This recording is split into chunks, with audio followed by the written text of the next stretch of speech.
There you go.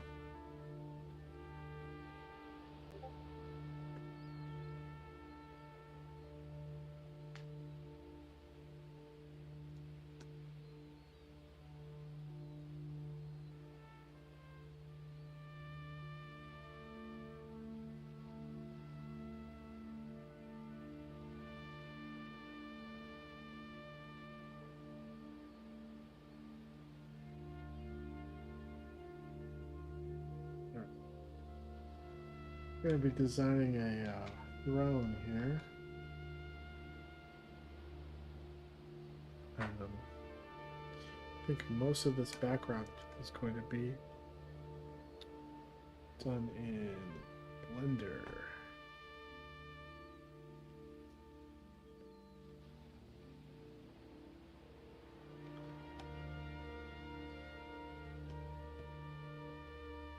Hey, Ocheng, how's it going?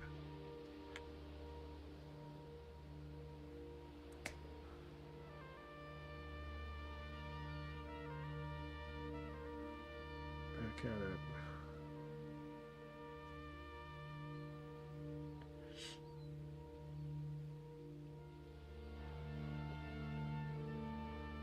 Hey, Ninetales.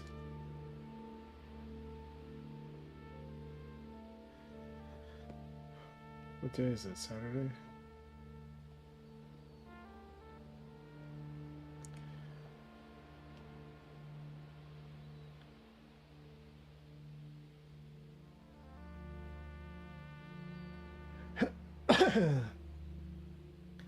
I'm just gonna... This guy I'm gonna draw within Blender, but I'm gonna paint his sort of cocoon throne kind of thing that he's sitting in. And then the rest of the background is gonna be like crazy Blender geometry stuff, I think. So I'm gonna consult Pen with that kind of stuff, and then see where we can get. So it's gonna be a real multimedia kind of thing. You lost your stoned puppycat joint and lighter holder. Well, that's too bad.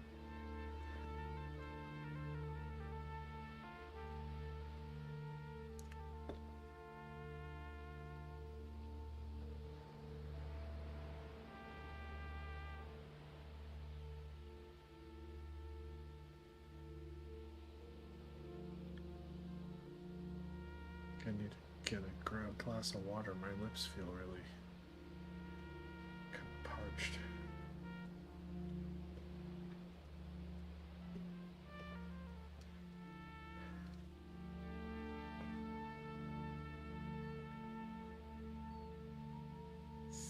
Yeah, pre-order is live. It includes a out-of-print zine that I made years ago. That was like a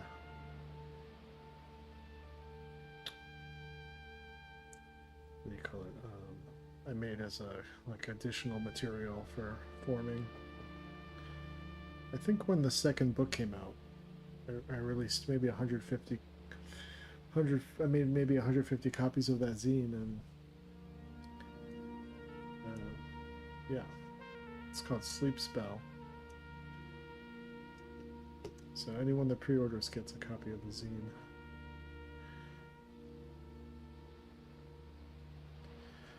All right.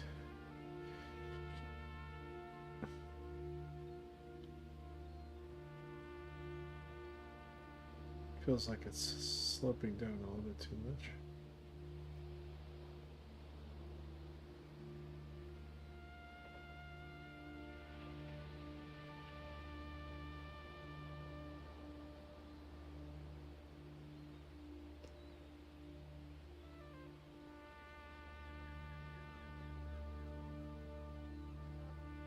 What's up, Dougie? How are you doing, man?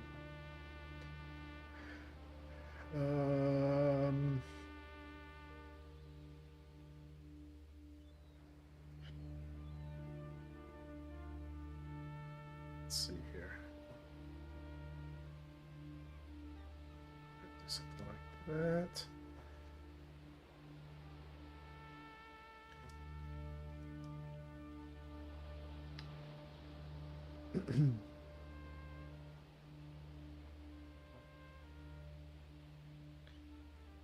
And we'll do. Oops. Look.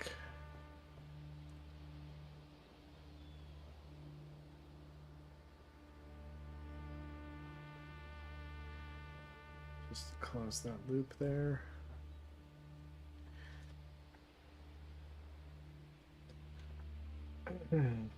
Okay. So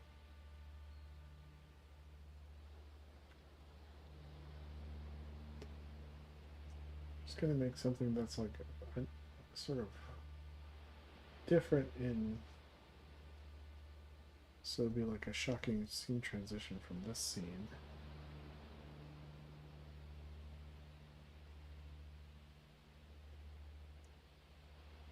So I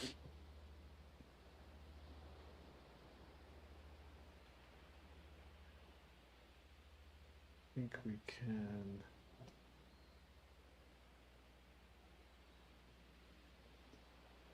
mask out most of this stuff.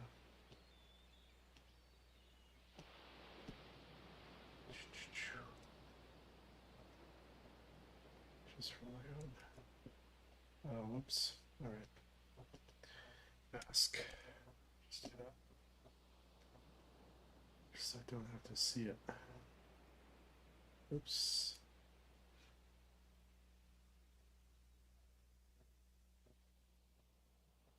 Don't be distracted here.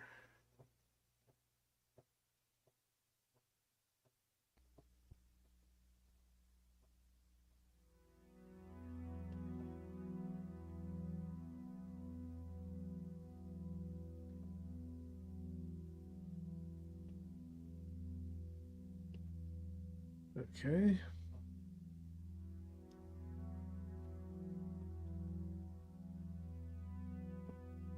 So we'll get into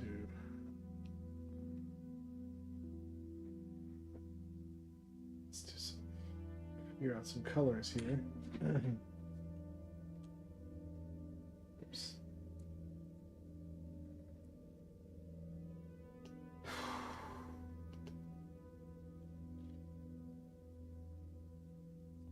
Just make this the base color.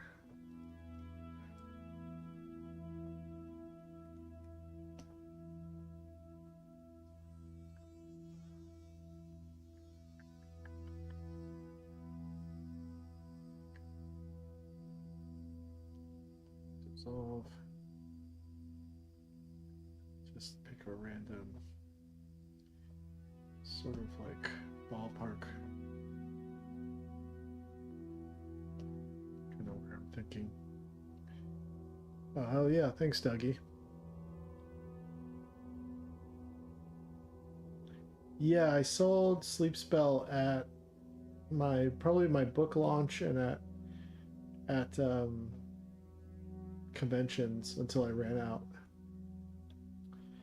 And luckily, the other day I was going through my flat files and I found the original pages, and I asked Fantagraphics if they wanted to use it as like promotional for pre-ordering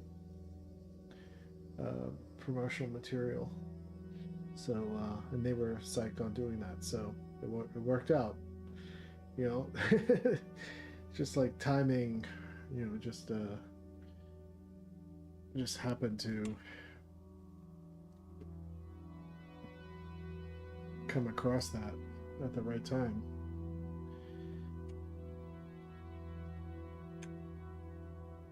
Because I didn't want to like oh, hey Marby. I didn't want to you know, for the book I didn't want to include too much anything that was like sort of like explanation material or anything like that. I wanted the story to kind of stand on its own merits. know about the author page, know, you know,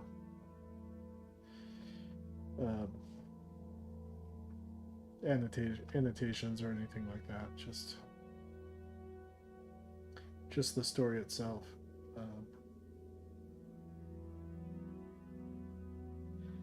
But that story I made was that zine I made was it's just like a dream that Nomo's having while he's asleep, and I think it adds a little bit of color to his character that isn't in the book. So I think it'll be a nice little auxiliary material. You've been moving away cities. How have you been? Well, I've been all right. Are you moving to? You're in New Zealand, right?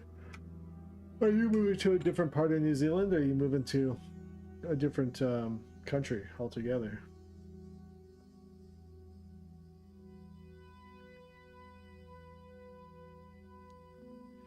I went to an art show today at Titmouse, and I got like really like a lot of social anxiety, and I just kind of left.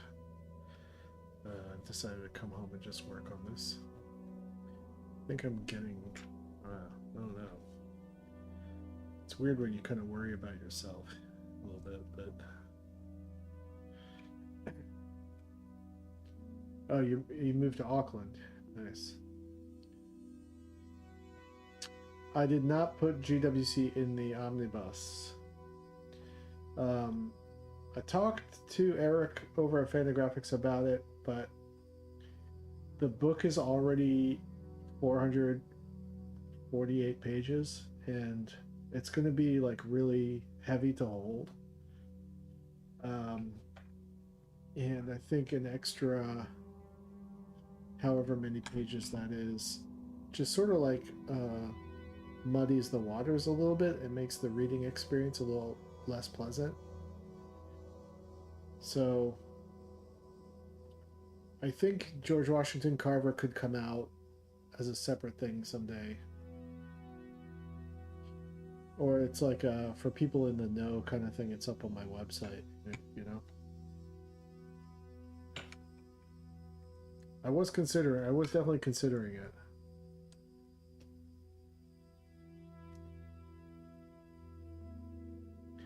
Hey, thanks for the follow.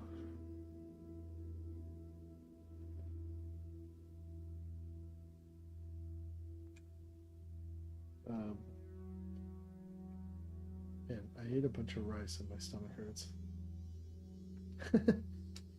Ouch. I think I ate too much food.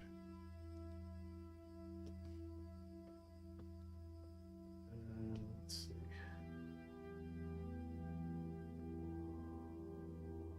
Oops.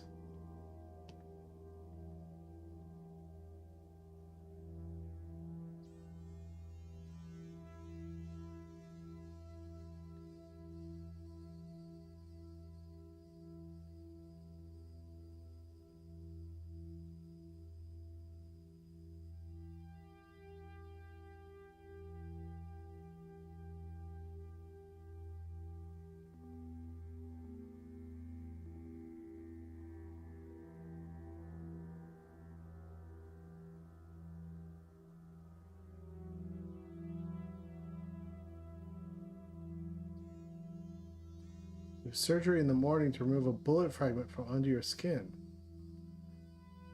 Oh man. You know what happened?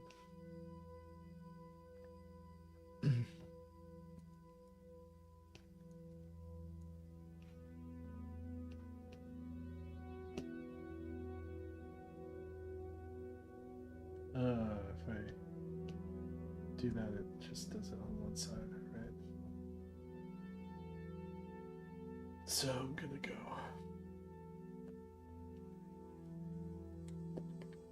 I'll do this.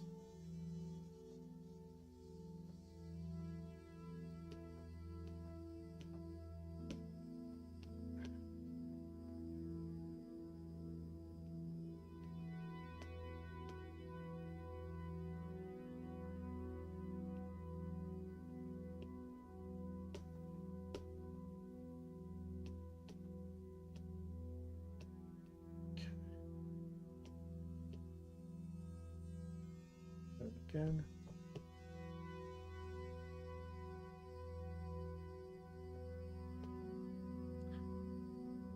Camosa out with your...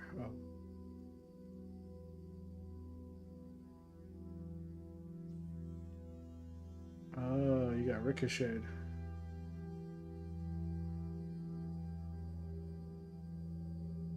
Camosa out with your Leatherman through it. Yelled at her. Return to sender. Were you shooting in your basement or something? What's going on? I used to shoot BB guns in my dad's basement back in my childhood, and we would get ricocheted.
Well, I'm glad you didn't get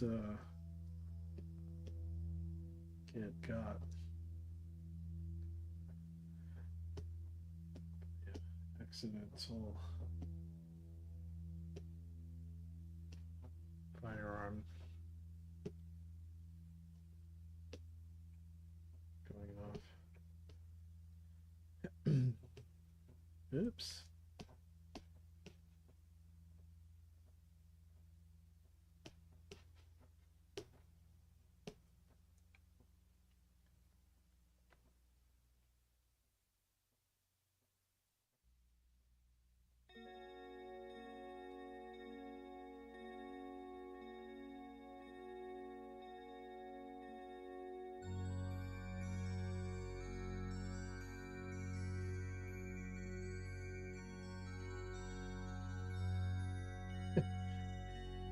Luc Bourgeois.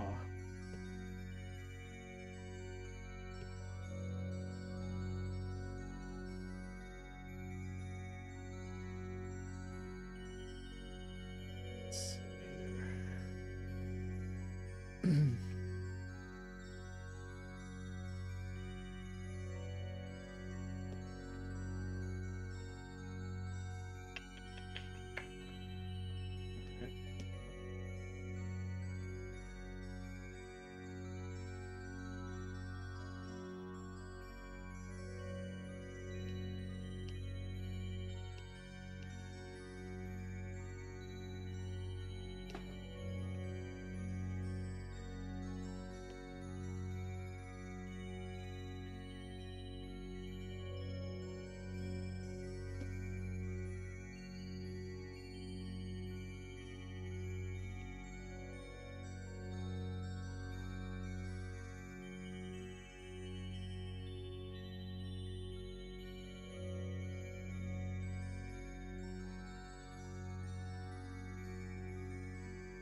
What's in Auckland? That's what's taking you to Auckland.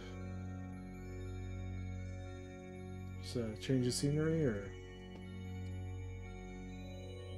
employment opportunities.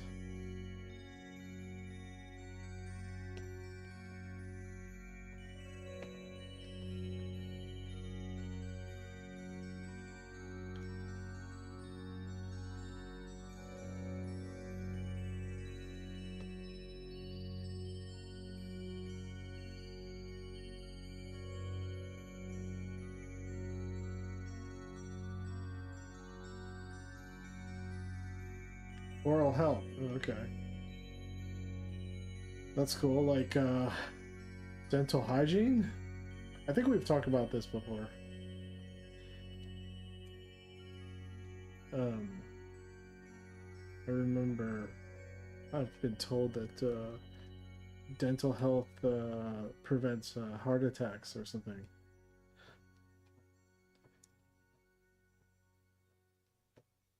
Yeah, totally. I totally get it.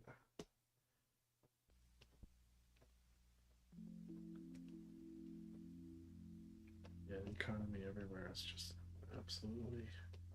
I wonder where the economy is doing well. What part of the world?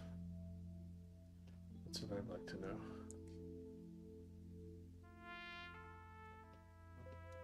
You think there's a part of the world that's just like killing it right now?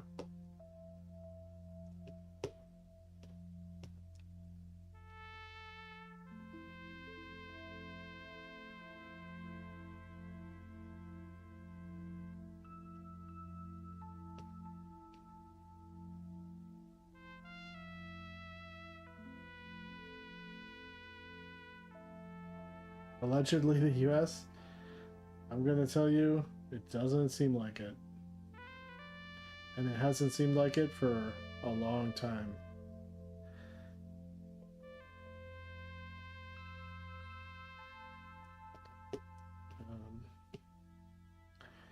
Even while, yeah, every once in a while, I would listen to National Public Radio, and even while there's a program called like Money Planet or whatever. I think it's called Money Planet.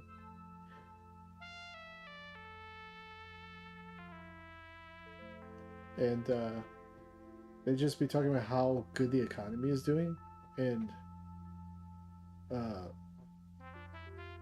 GDP and stuff like that during the Biden administration. I'd just be sitting there losing my mind, just fucking screaming at the radio. Just being like, what the fuck are you talking about?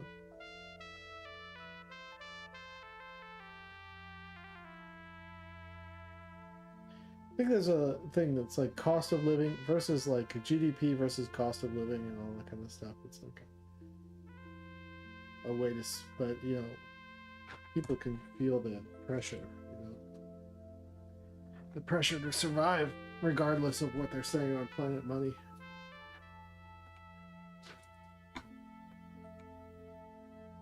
Those fucking pieces of shit.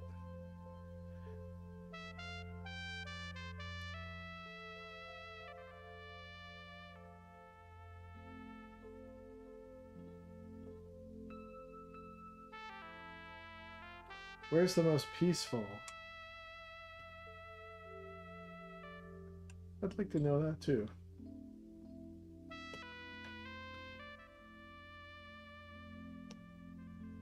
I'm like working on my, slowly considering my US exit strategy. I don't know if I'll ever have the, like, I'm such a creature of habit. It's so hard for me to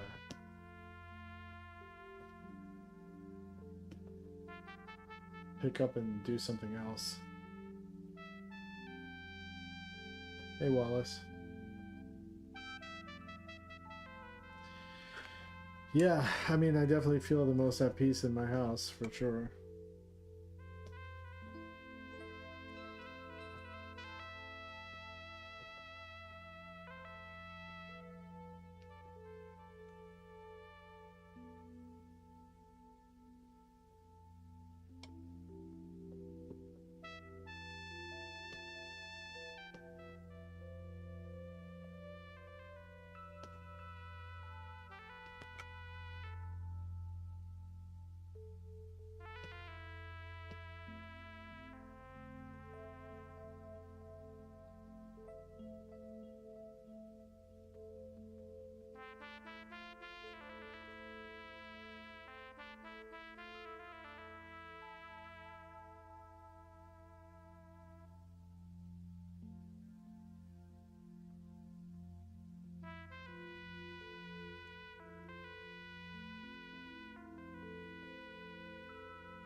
I was listening to an interview with Eric Andre the other day, and he said that Vietnam was his favorite country.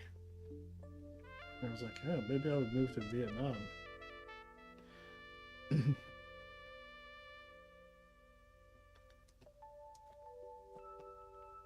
But Eric Andre is seems like pretty crazy.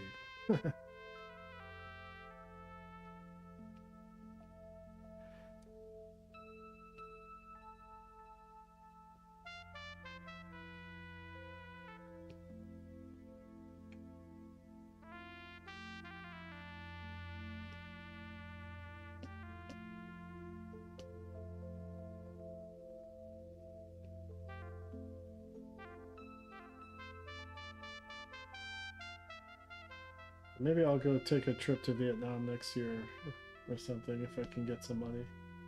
Just based on what Eric Andre said.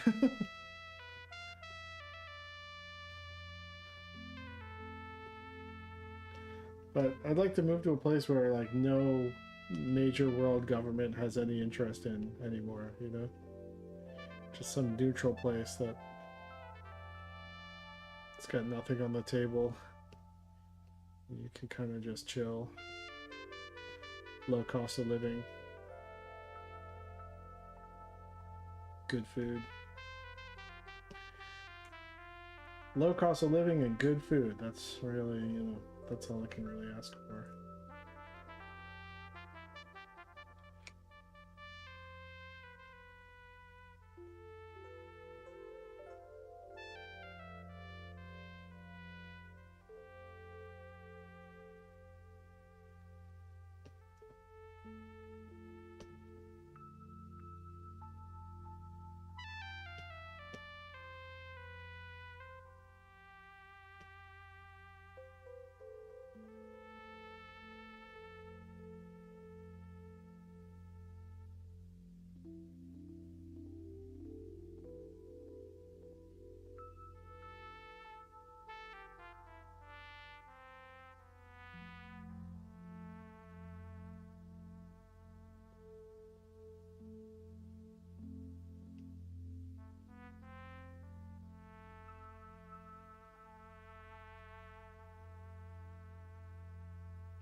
Okay.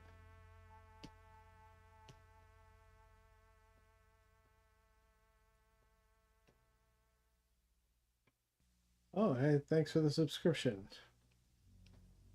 Thank you for the subscription.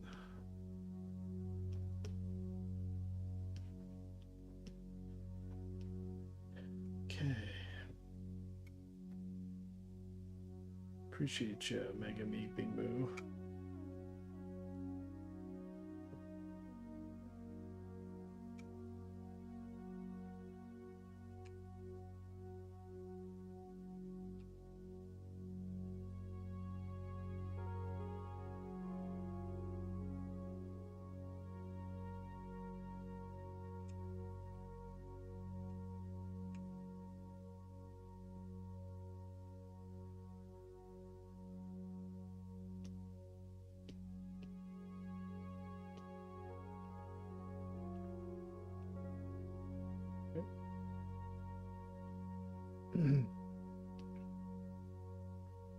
So then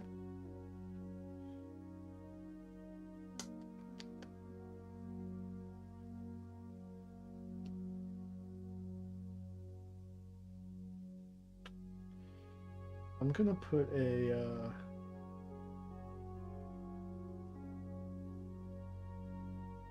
you heard your first animation industry conversation in Vancouver today.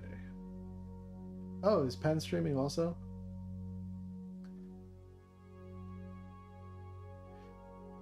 Sorry to compete with Penn's attention with Penn's streaming. I'm just gonna put down a analog texture just to give myself some like sort of ideas.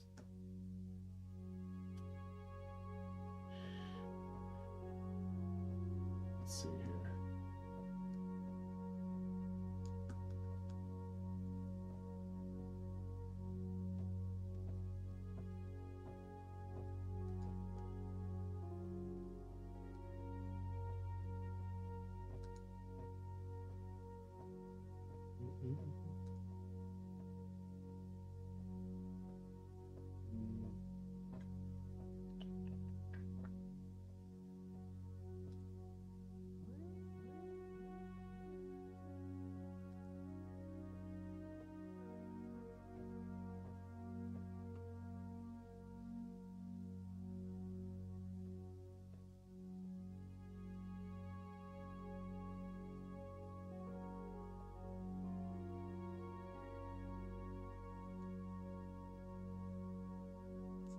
looking through my texture collection.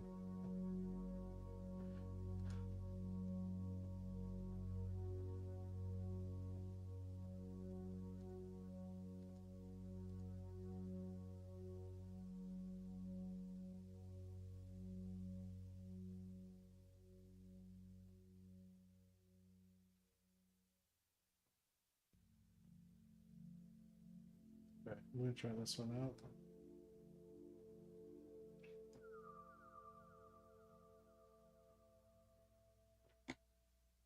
Oops.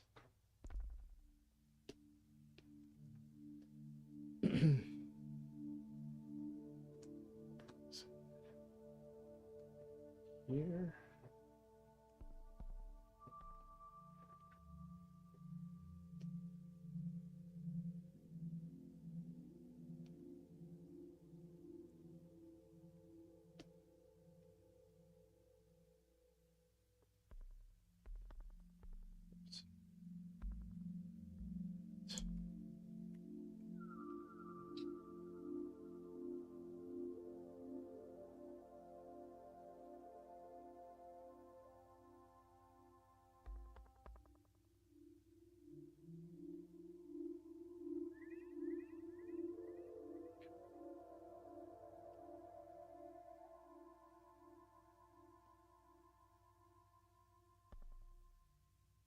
You're missing a fun. What did you hear? What did you hear at the animation industry talk?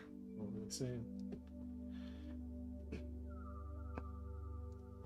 What were they yapping about? Oops.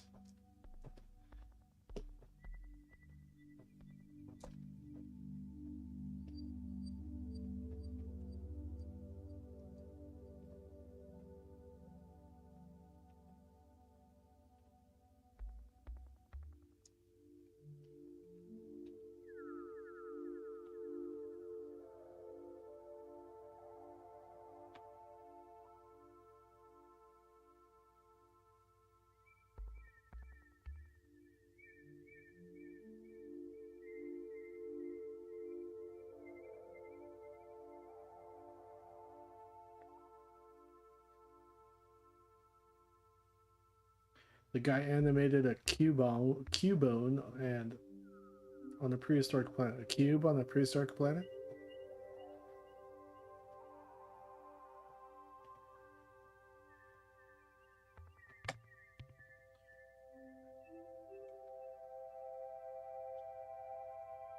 Let's get rid of the line guide.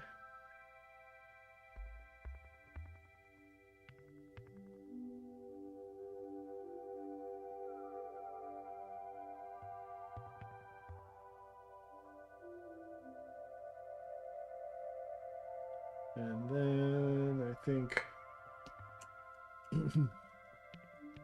this is like dipping a little bit too downward, so I'm just gonna fix that a little bit.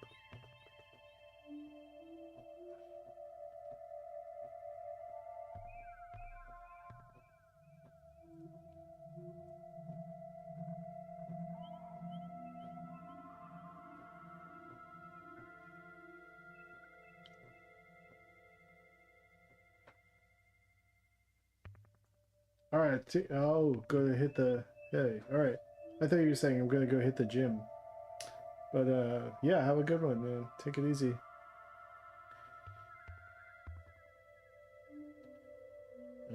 Okay, let's mess around with this background.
somewhere around there.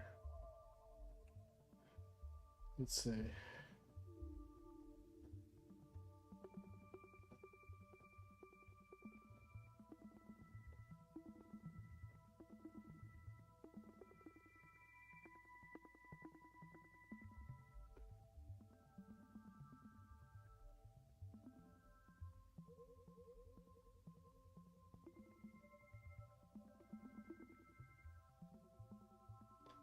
Around there.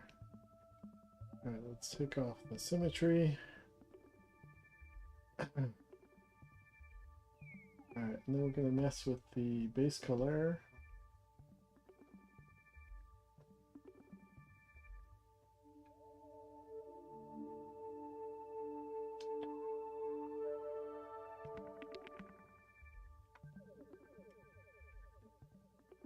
Find the vibration that's going to really like put this into a different zone.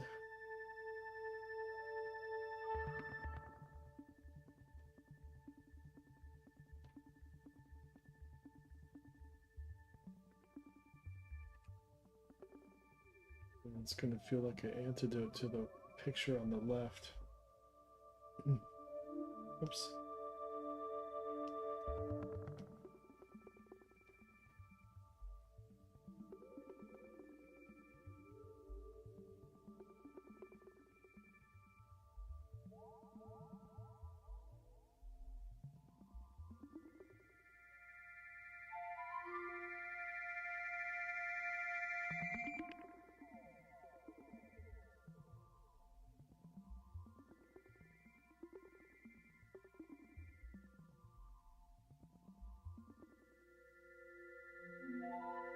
How often do you clean the inside of your computer? I have never cleaned the inside of my computer.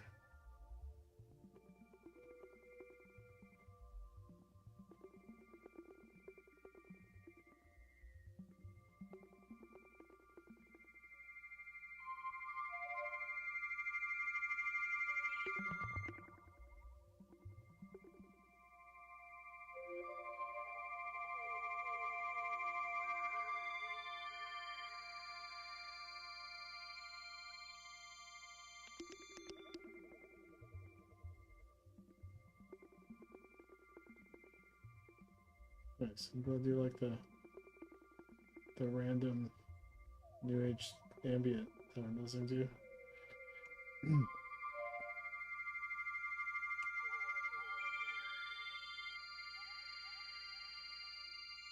Something peachy, almost red, purpley. Somewhere around there. Okay.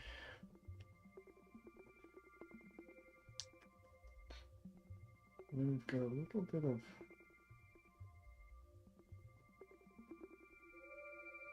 I don't know how this, like, halo of light is happening, to be honest. I'm not sure where that's coming from. Somehow created that.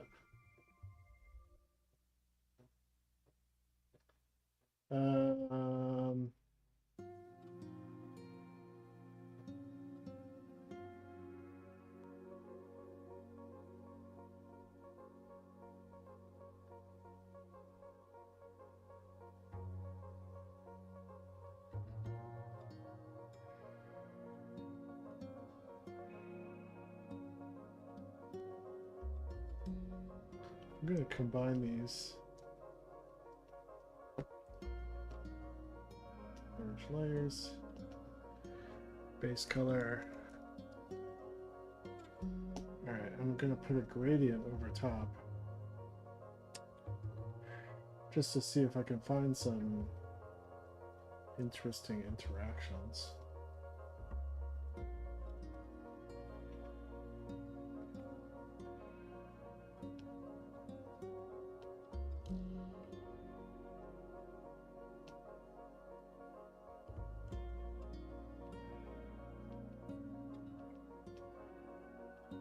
This new gradient system in Photoshop is a little strange to me. Okay, so then I can pick the colors here. Is that what's going on? Aha.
Look at that.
It just kind of lights up the bottom.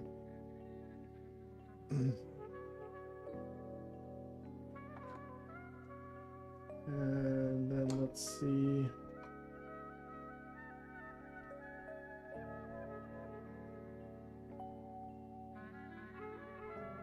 Okay.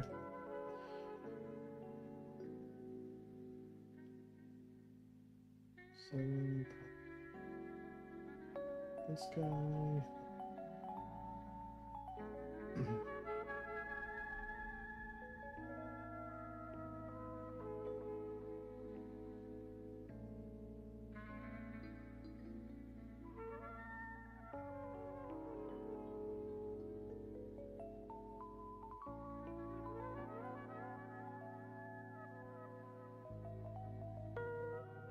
All right.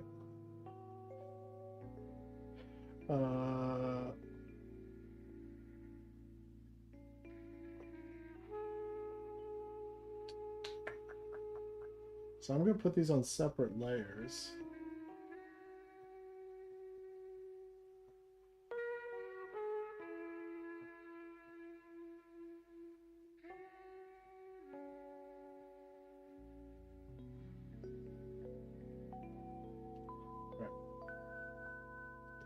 So we're going to save this. Save as.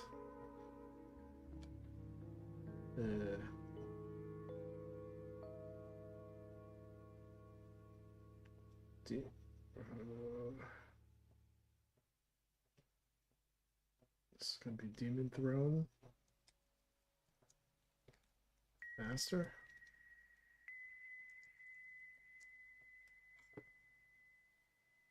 Save.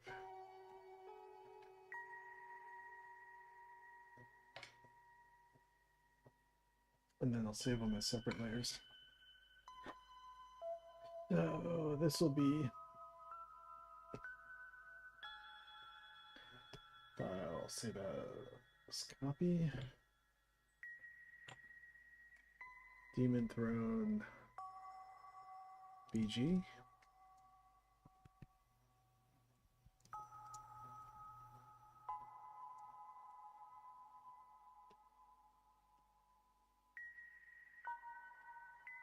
Okay.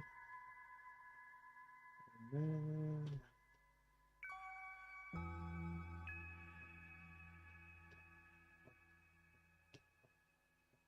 save as Demon Throne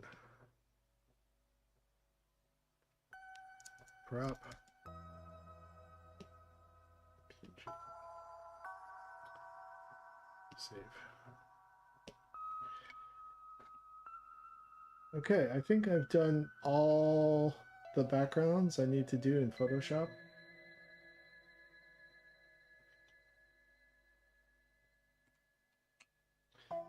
To do the scene. So let's see if I can set up a Blender.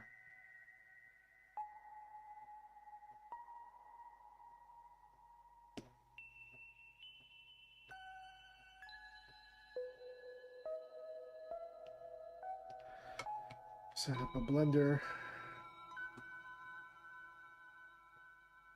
Quit photo. Quit Photoshop. And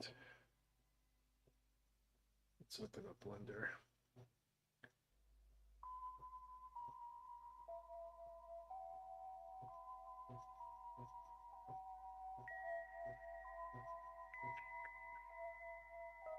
To the animation.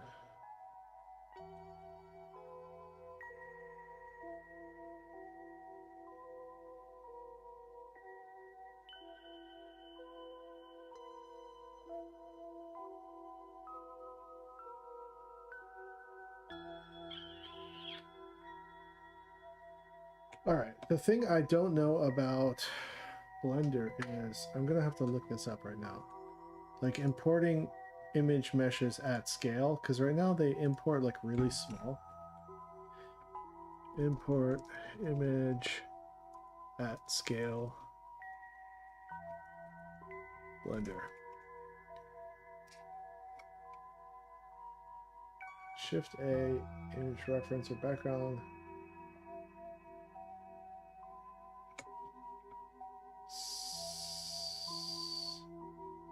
Blender file, image references with correct scaling.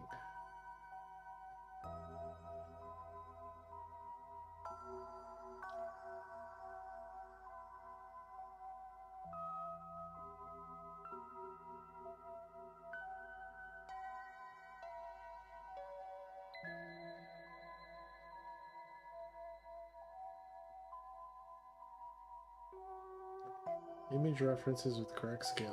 All right, let's see if this.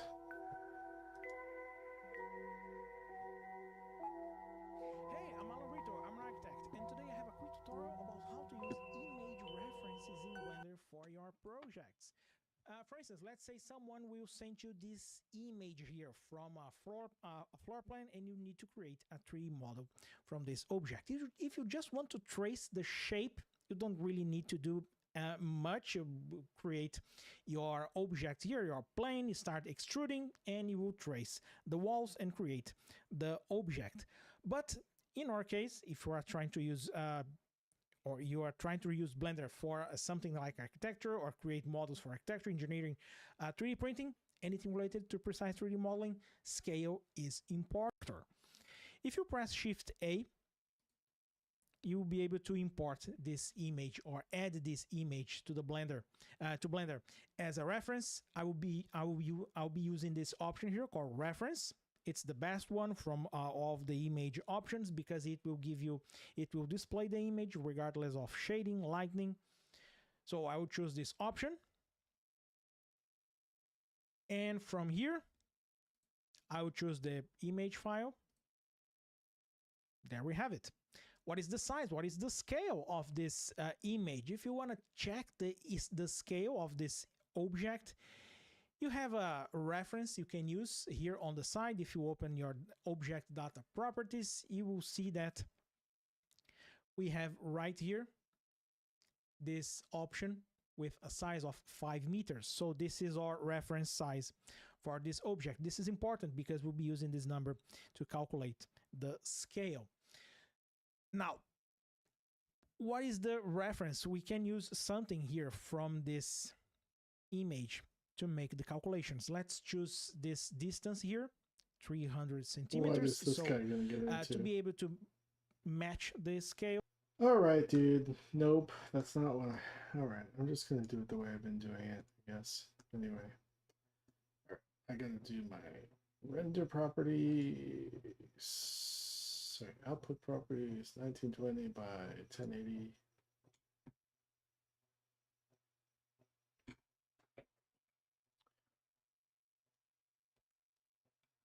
Actually, I'm gonna do 4K, so I'm gonna do what is that? What's 4K?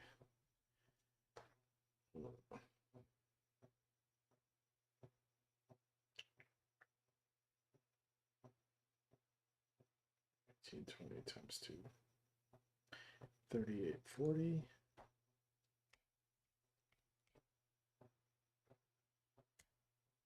By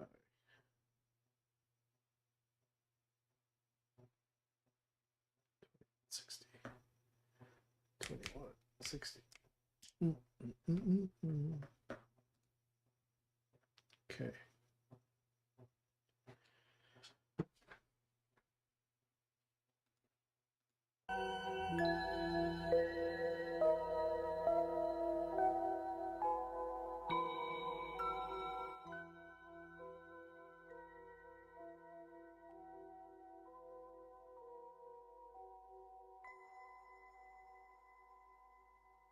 Wuhan Fishmonger. Hey, what's up? All right. So then the reason why I want to import everything at scale is because I have props that I want to be exactly in the right proportions.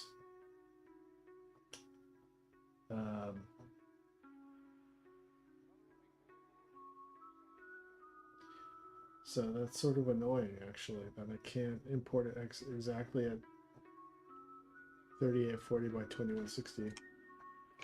But I'm sure there's a way to do it, but I just don't know what that is. Blender likes to work in like measurement units, like meters or whatever, millimeters instead of pixels.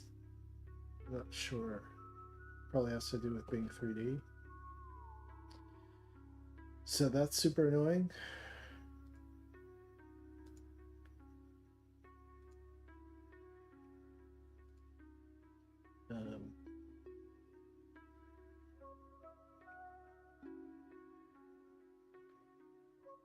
So I forgot to save these as PNGs. So I'm going to do that.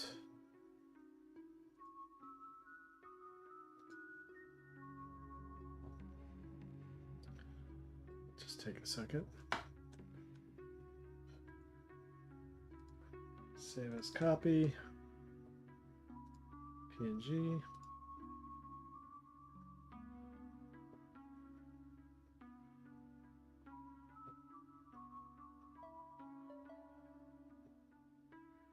Save. Okay. And then I need my props. File, save as copy. PNG. Okay. Okay. I need my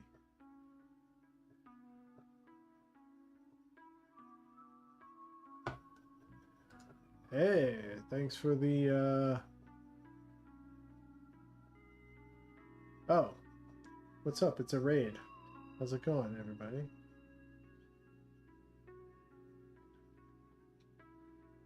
All right. What's the thing I needed? Oh, I need the rug. Where's my rug?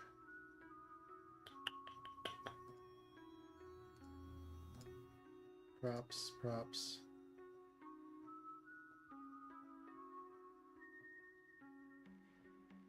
Did I save it in the wrong spot? Fuck. What's up, Axe Makuba? I don't know where I saved my props. Demon turn props. Blah, blah, blah, blah. Let me see if I can find it here.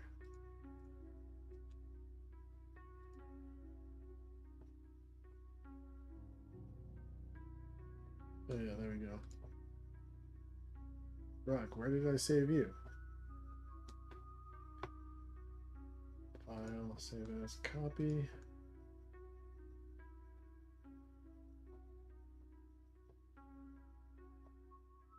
I saved it in that bigger folder. Rug copy. Alright, I'm just assembling a scene in Blender right now.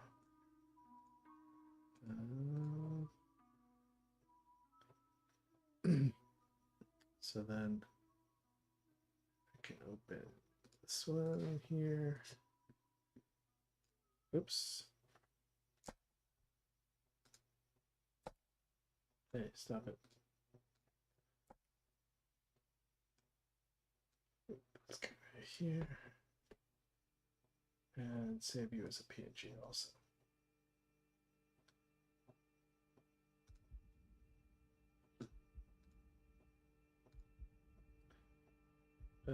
Pen, I don't know if you're here, Pen, but I don't know. Do you know how to import PNG at scale?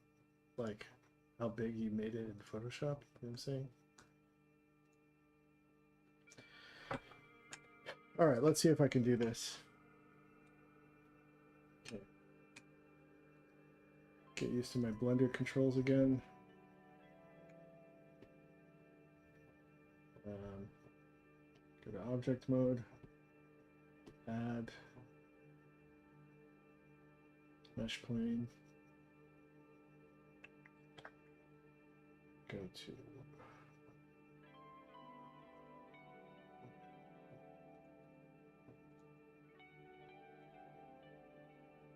go landscape.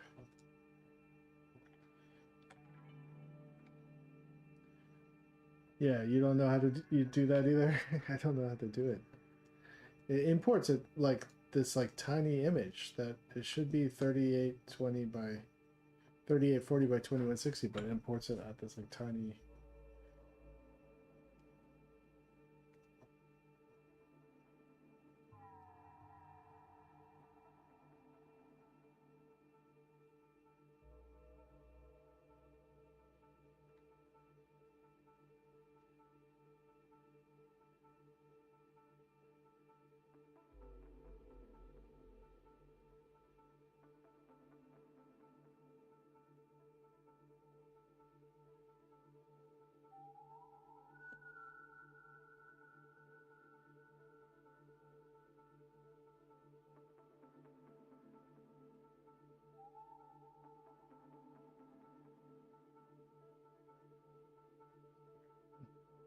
We're gonna import the. Actually, I have to move this back a bit more actually because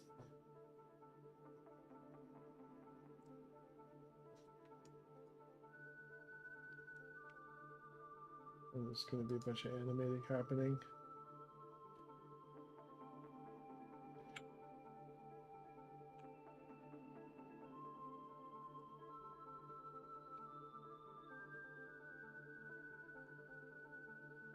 Okay.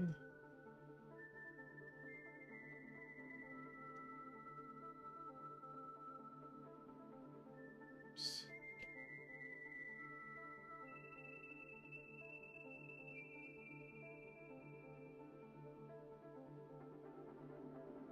Select your camera, go to camera, properties, green camera icon, open background, click add image, load your image.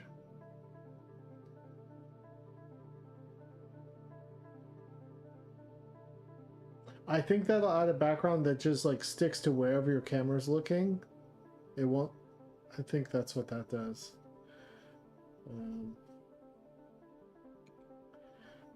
Alright, let's go here.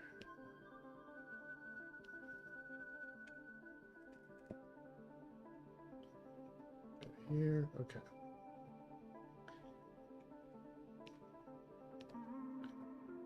G Hellscape, okay. Let's add in my props.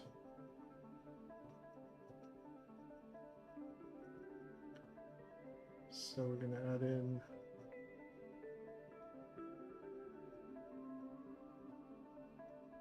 props.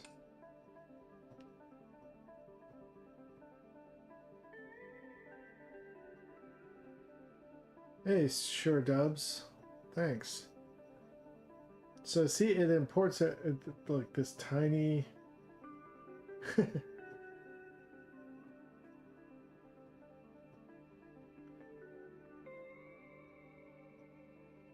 But actually, it should line up if I just line up the.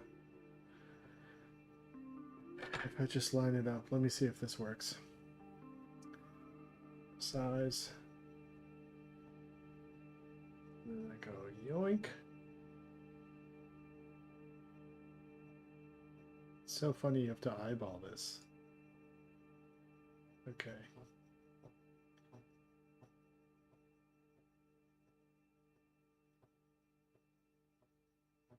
Okay. And then I'm gonna go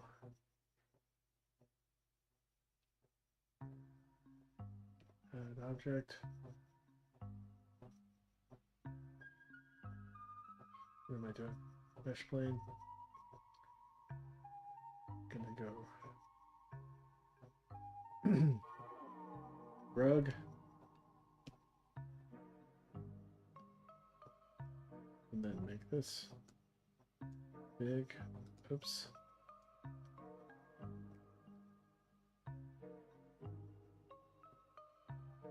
What's happening there? That's interesting. Why is it doing that?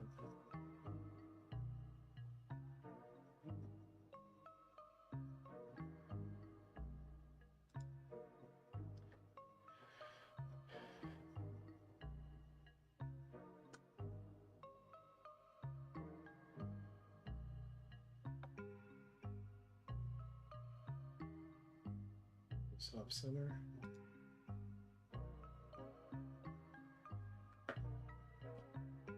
Alright, cool.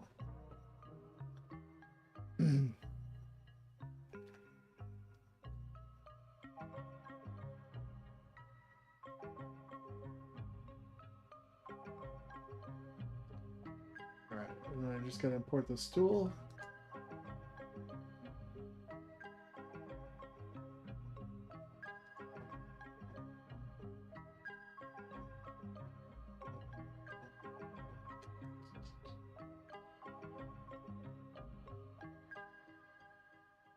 Where's my stool?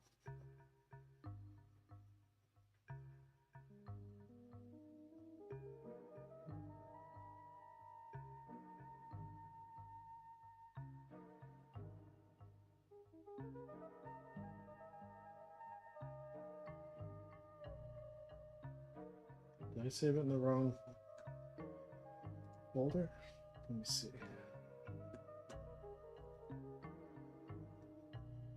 Just need my stool. Stool. Yeah, I put it in the wrong. in the wrong folder. There you go.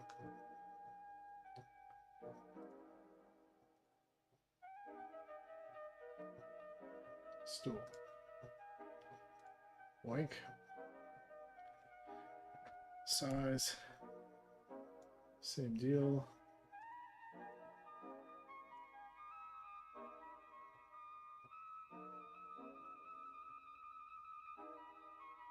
And then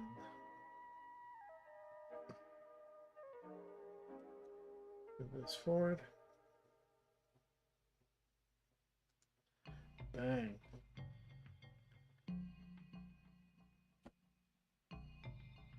All right, so we've got our scene here. Except this is the reveal.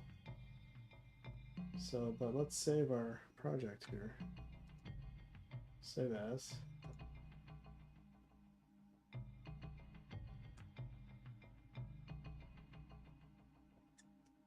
This is bumper.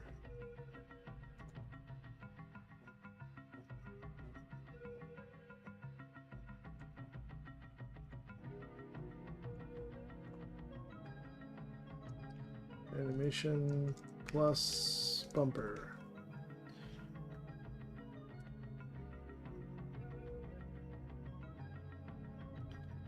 Save.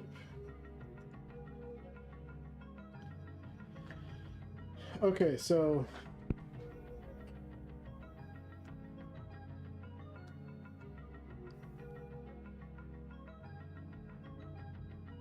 I also have to import my storyboard panel.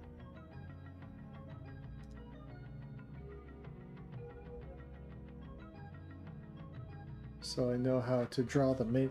I'm going to try to draw the establishing background in Blender and not in Photoshop. So that's going to be a challenge. But let's add one more object.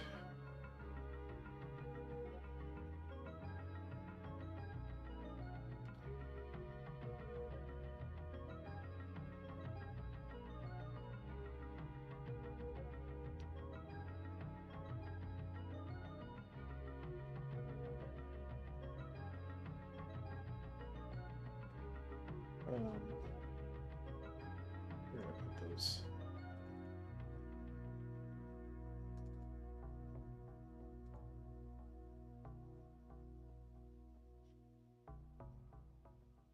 This one.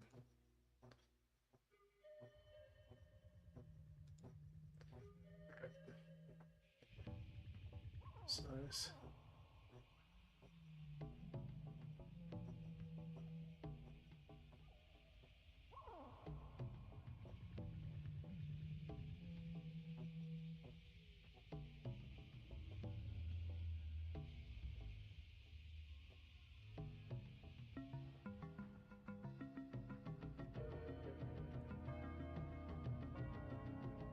So put it around. Put it like here.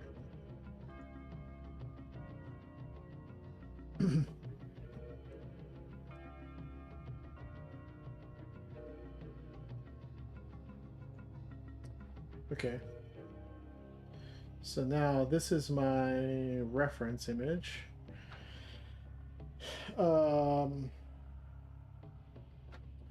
And then I can make this guy. I think I can make this guy like sort of see-through. I'm pretty sure. I think. How do I do that? I used to know how to do that.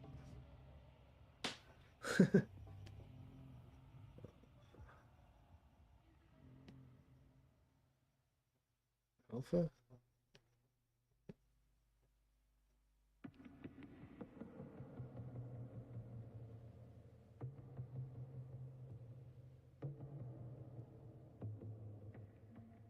I can give it an alpha channel, I guess, if I really wanted to be.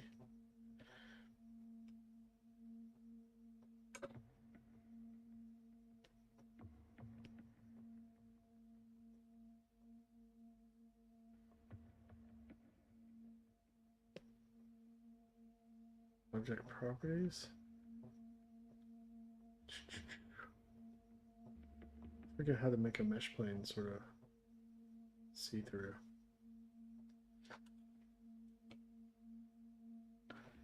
Dun, dun, dun, dun, dun, dun.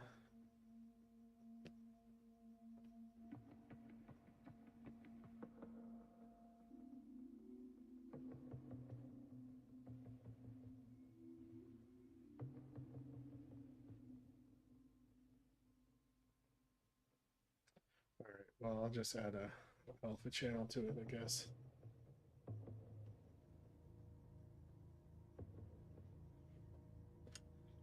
I think that's the easiest way for me to do it. Shader.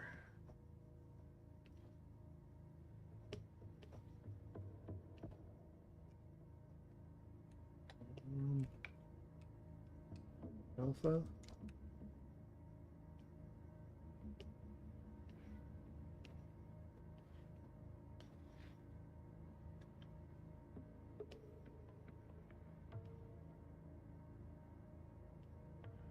Hmm.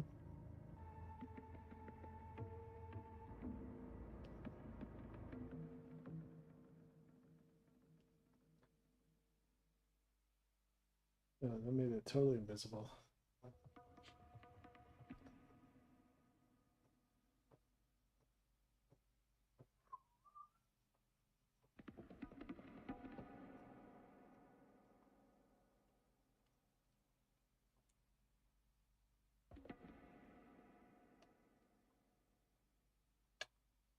How do we do this?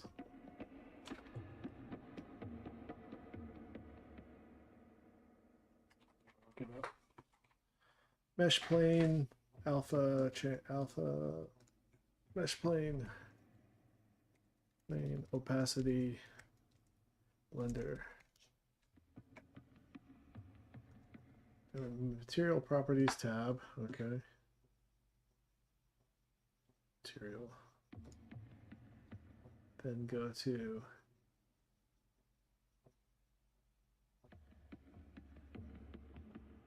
viewport display.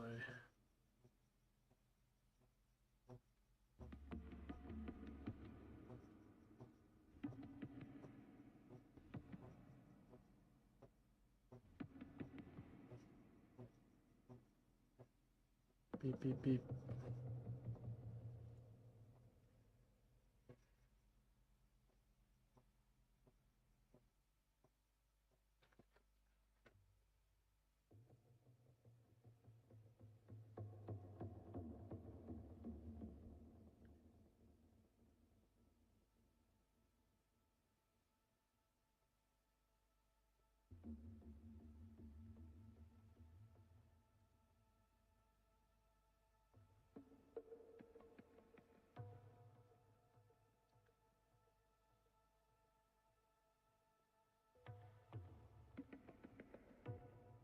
Image section of the properties sidebar.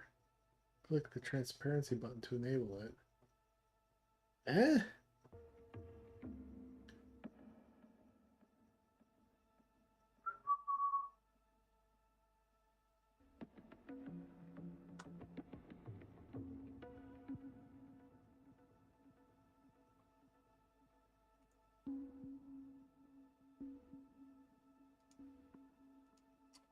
I don't know, you guys.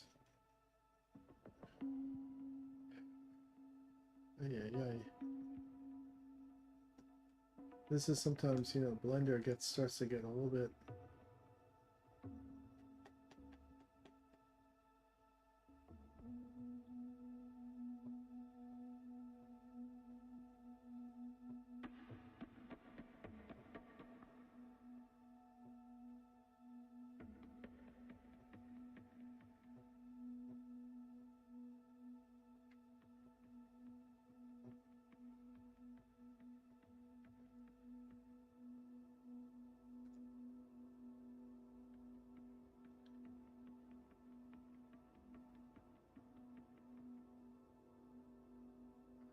Transparent BSDF. Okay. Transparent BSDF. Boink.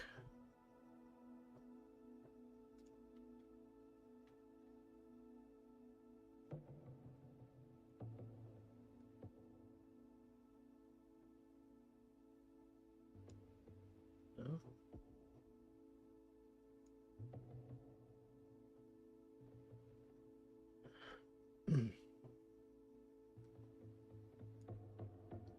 Hey.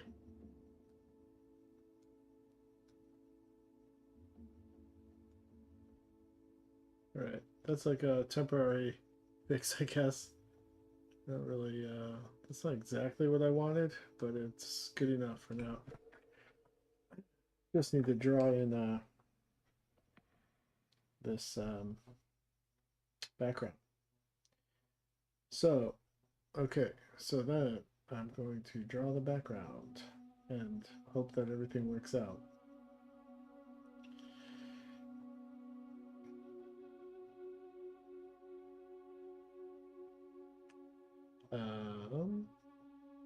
Okay, so let's get rid of the, okay, so I'm gonna add a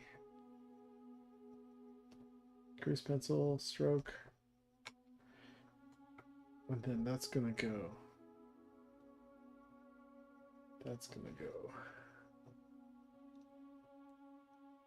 back here. Nope. Back about here.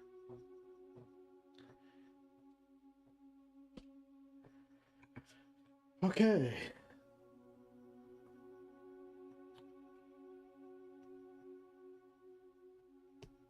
Draw mode. Wait, where's my stroke? Okay, this is gonna be a wall. What's this stroke? That's just my original stroke. Okay, draw mode.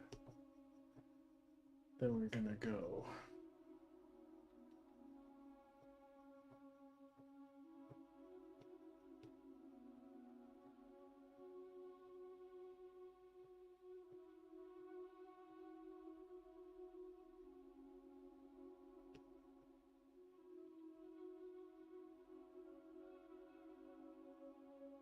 Charcoal brush. Size.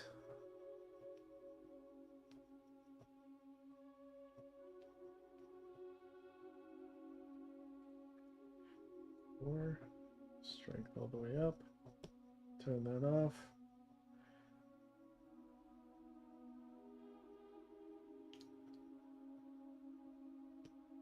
Get rid of this stroke.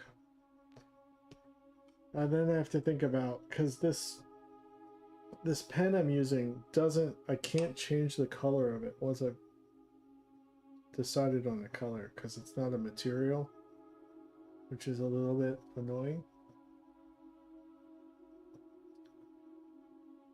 I wonder if there's a way. Let me see.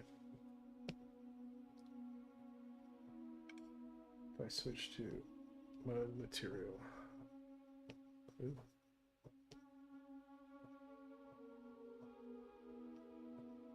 No, it won't let me. I have to.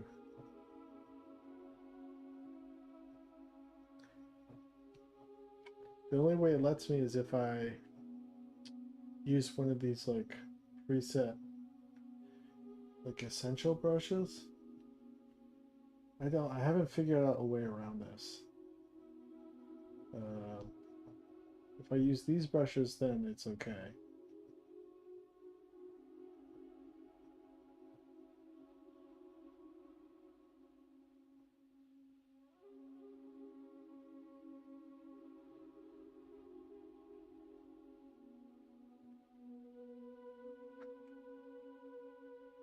Something about that brush that I like to use for my characters, it won't change the color. It won't let me use materials, which is really annoying. Don't know how to fix that. So I could either build this. I could build this background as 3D objects, or I could build it in grease pencil. The disadvantage to building it as 3D objects is that it would go through my drawings, basically. It would, using props and objects that are actually sitting in 3D space, like, don't work together sometimes. So I'm going to treat this background like a character, basically.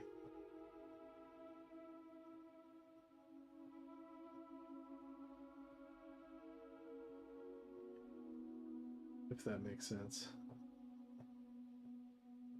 All right, I'm just going to do that. All right.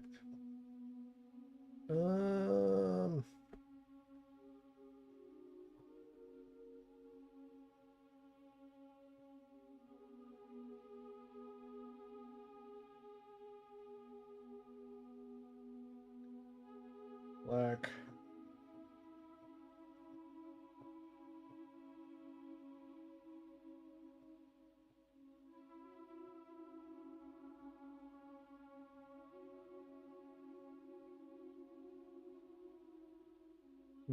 I really don't want to use this pen.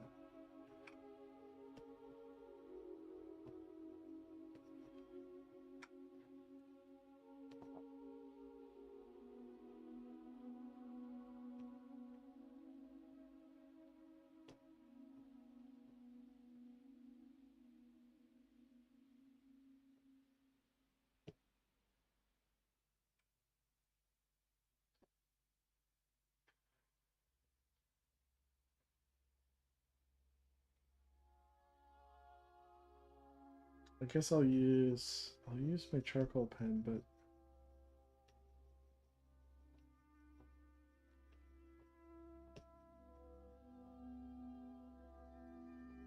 I'm just gonna have to believe in myself, I guess,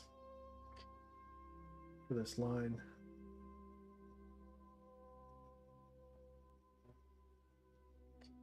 Sometimes I'll use an invisible 3D object to cast a 3D shadow from your 2D drawing. Oh, that's interesting.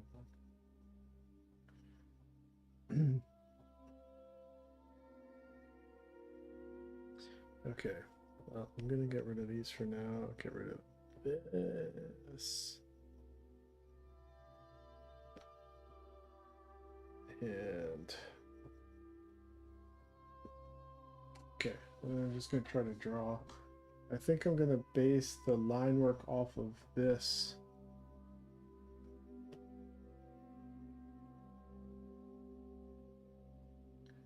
Blue.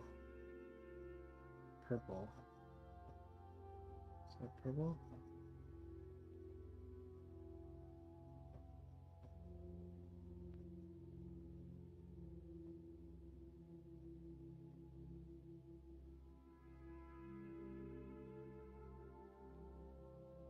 Get this dark purple.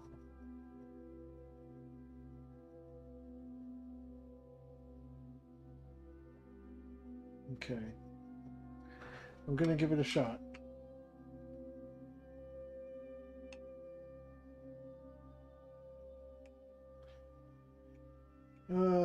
Turn up my smoothing.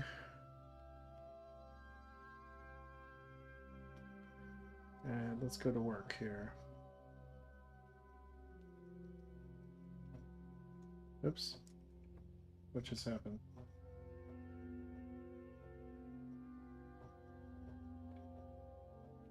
Okay.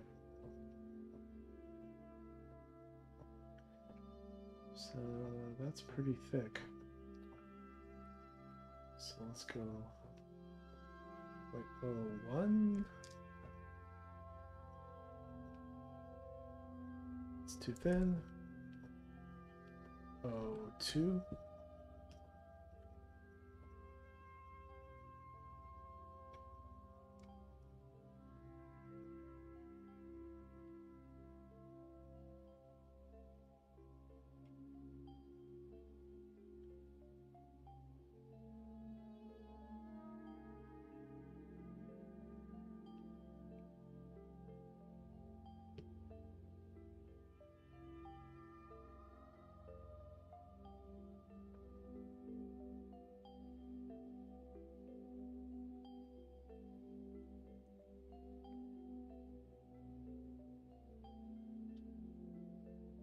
You guys, you're about to watch me and you draw a lot of dungeon bricks right now. Hope you guys don't mind.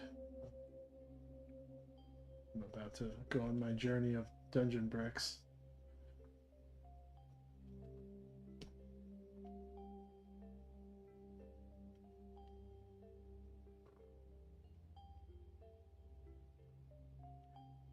Because the thing about these dungeon bricks is that they're all gonna break apart. And I'm gonna have to animate that. Which would probably be better if I did it in 3D. Maybe. I don't know. I'm just gonna do it this way.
So I didn't do a great job of I didn't do a great job of oops. I didn't do a great job of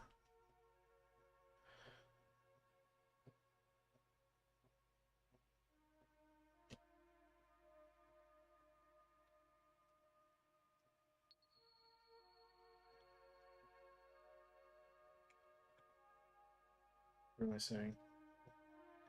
Like figuring out the brick width on all these things. So I'm just gonna do it from the top to the bottom and work from there.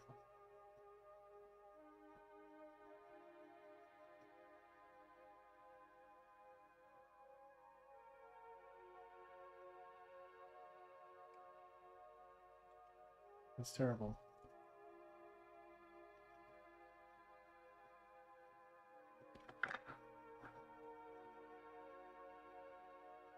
Let's try that again.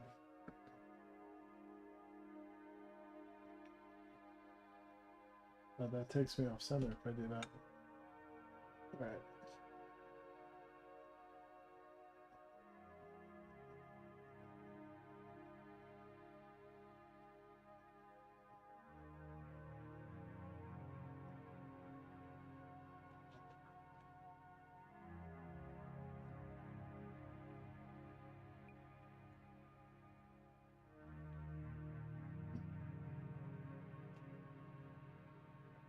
So we're gonna go. This is gonna be our guiding brick right here. Here.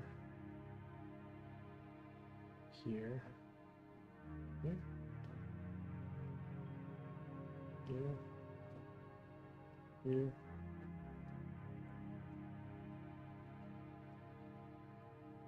Here. Up there. Okay. So I'll just measure this out and then I'll do a better job.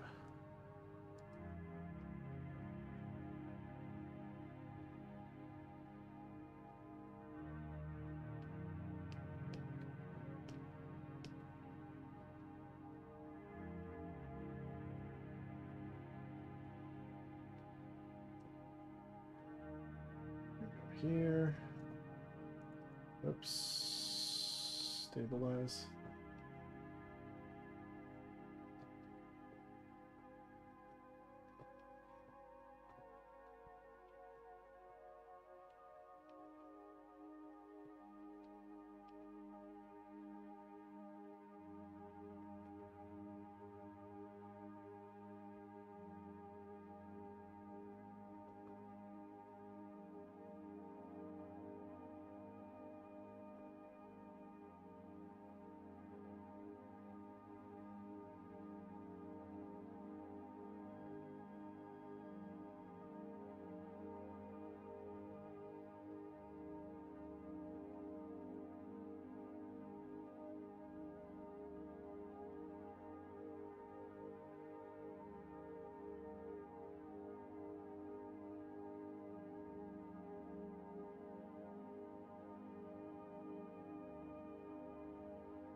Oh, that looked.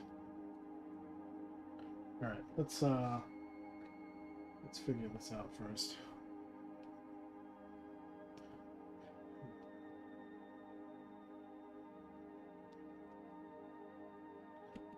Let's just make these render these bricks a little bit better.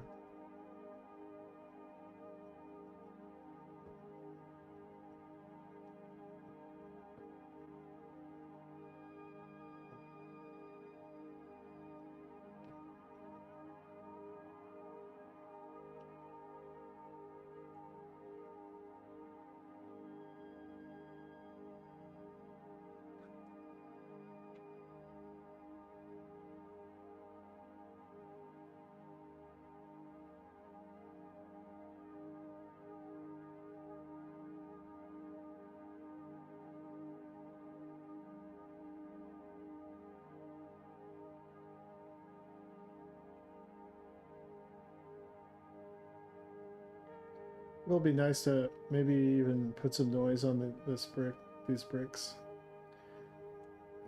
Maybe. Oops.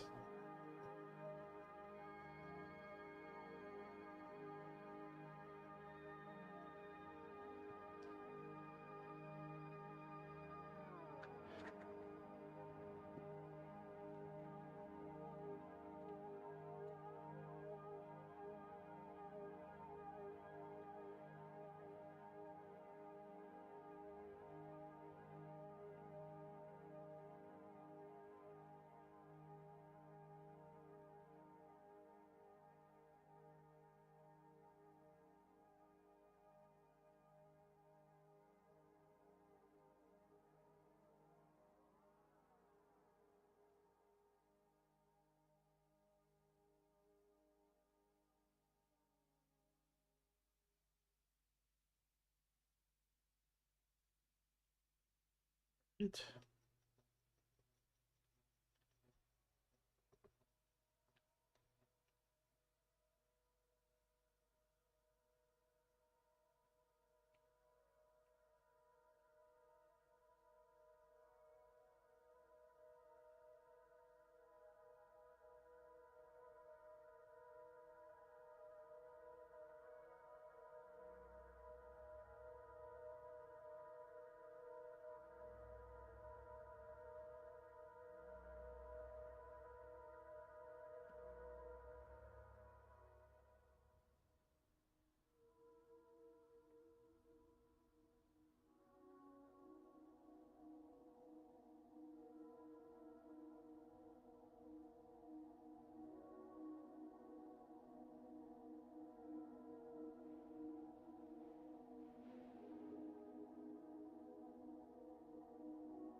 If I rotate the camera, it takes me it takes me out of my camera view, so then I start drawing on the wrong plane, I find. So that's not good.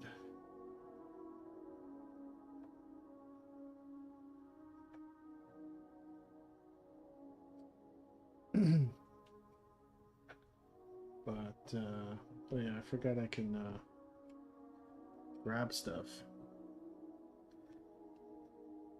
There's stuff around here. Do little cheats. You know, 1 week away from Blender and you start to forget things. Okay.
Hey, Octitus. Oh, okay, Titus, I mean.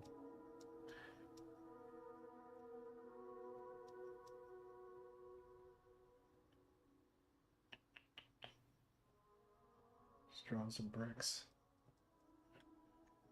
Drawing some frickin' bricks.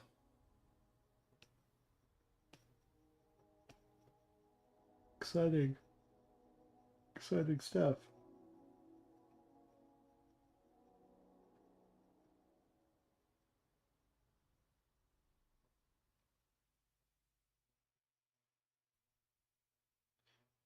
These bricks seem thinner than the other bricks.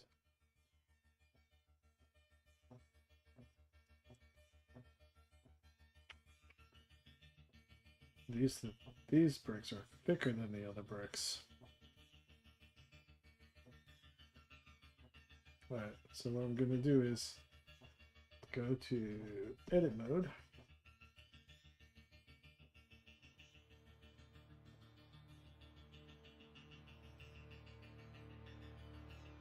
Lasso these bricks.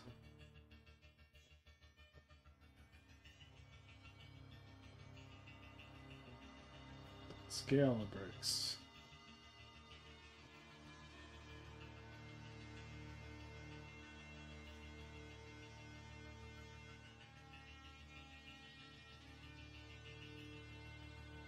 Maybe more like there.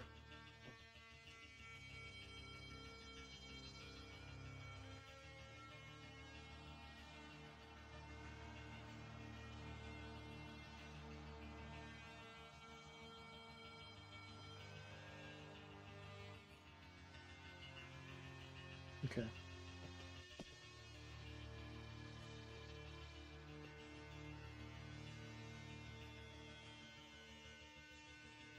And then I'll go to draw.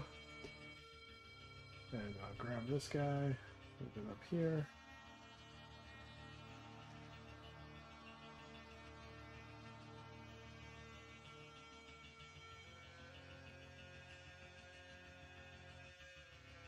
And we rotate.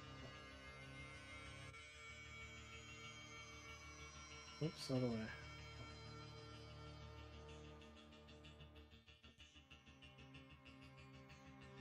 Come on. Come on.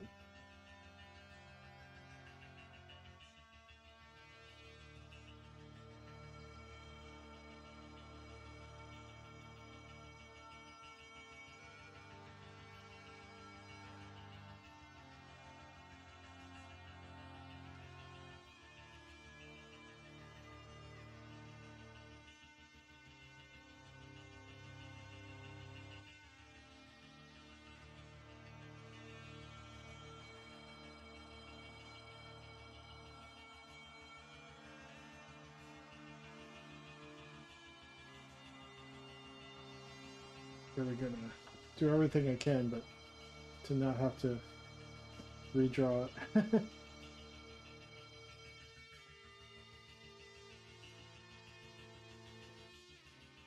All right.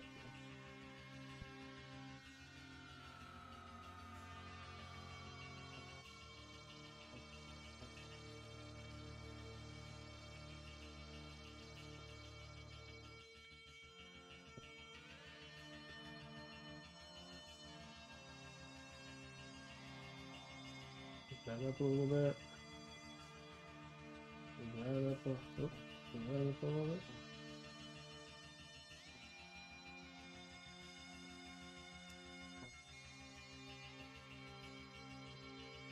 Okay.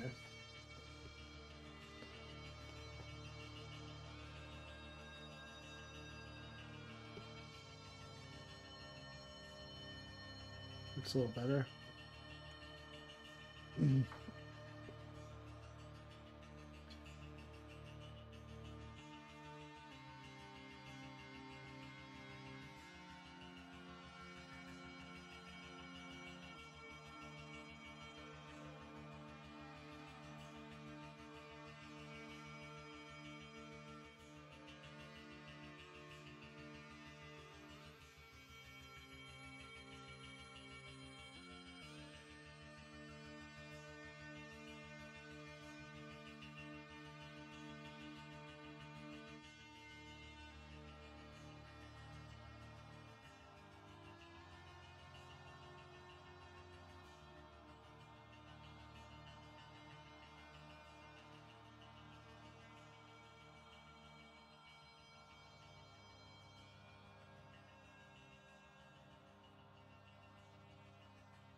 This is gonna be like a Scooby-Doo background where you know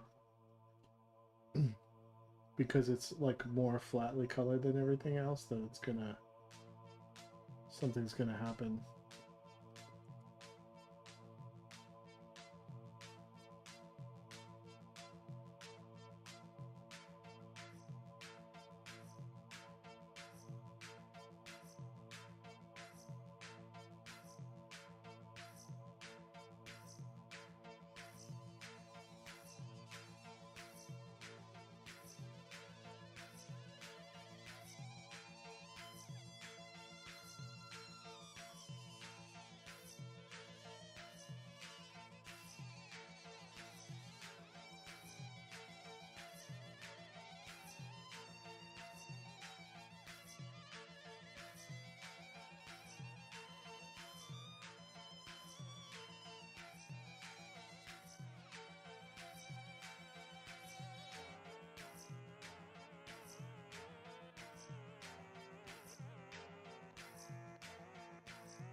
Alright. Alright, let's just draw some details. Round out some of these corners.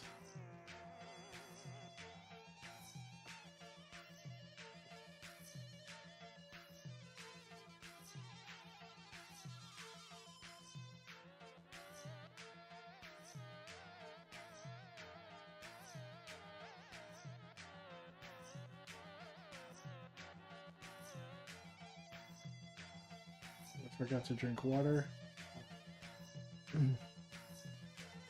Just remembered. I said I was going to drink water like an hour ago.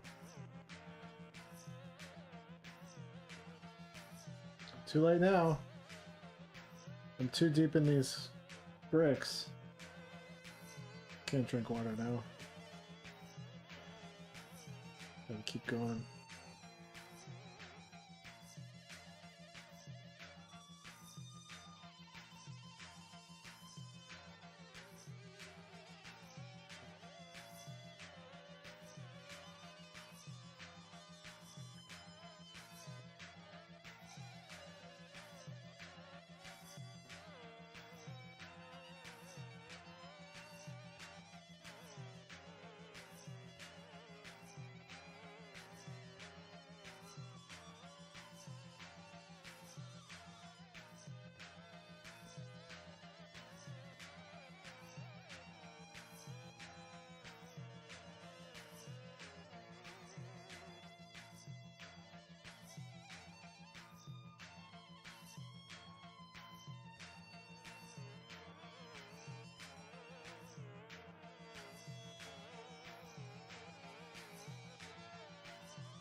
I'm gonna try to do this whole thing as a single scene with multiple cameras. I really want to make that an objective of mine for this little 1 minute, or not, it's less than a minute, it's about 20-second bumper.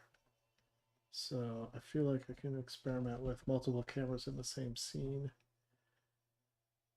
so I don't have to break it apart into multiple files. It just can all just be one single file, which I think will save me a lot of headache. Unless I'm developing, that's like a bad practice for me to do, but it seems like it makes sense for me to do it that way.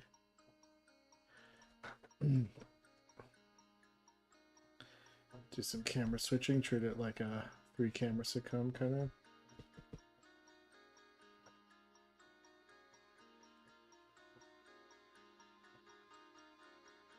I just have to look into how to do that.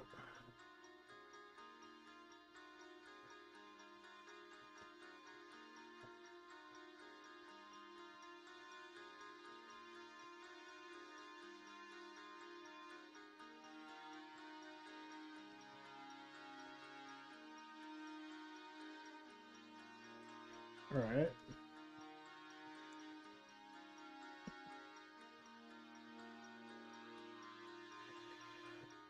So there's the one wall, and then I just gotta do this wall up until halfway, and then I'll do a wall in front and the door separate layers, because all this stuff is gonna kind of break apart.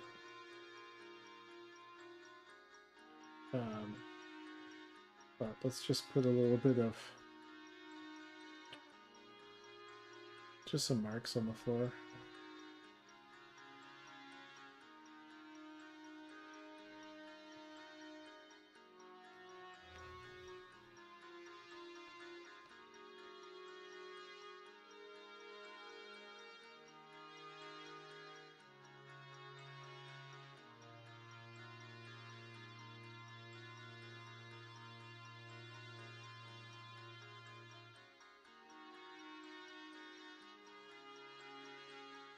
Okay.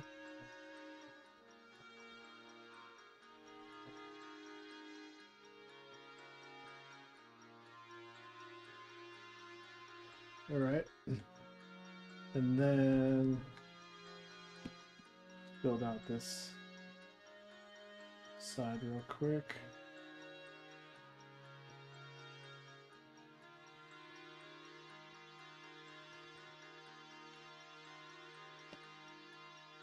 A bit of map Brinkman style.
Oops. Let's go.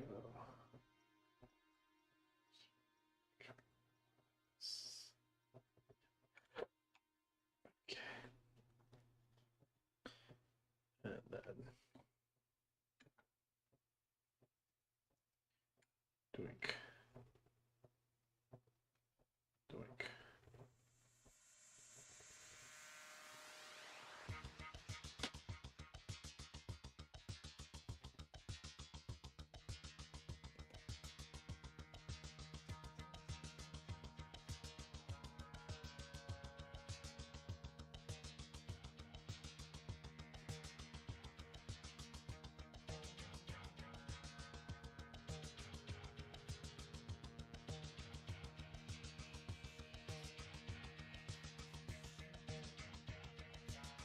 Yeah, it'll be the thing I don't have an answer for currently is like how detailed I'm gonna get with this like more flat background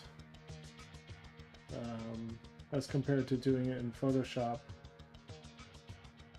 I wonder if there's some tricks I can use to sort of fake detail, and even though I'm doing this in grease pencil.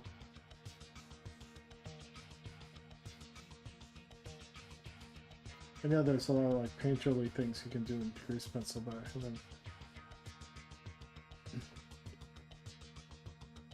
haven't really messed with that yet.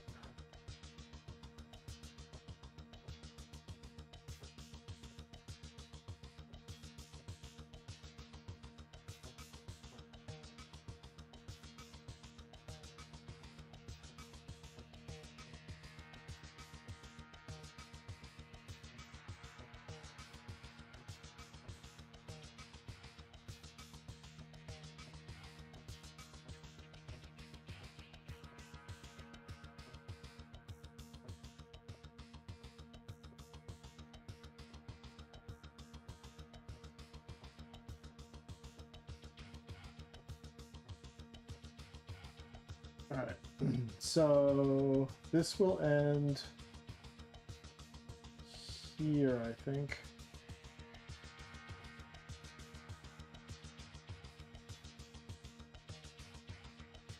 I'm going to fully render this brick.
If you use the pencil, Shift and X a color to slightly dim or brighten it, and use a wide tip on your brush, you can create some pretty cool textures. Okay.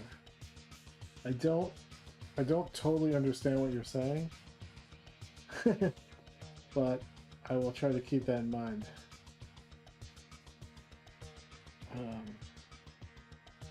Yeah, I'm just going to put down some flats first and see where we're at with the flats. And then see where we need to go from there.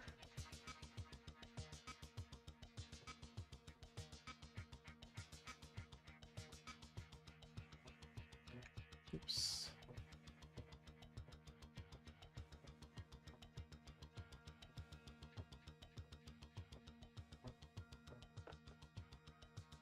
Oops.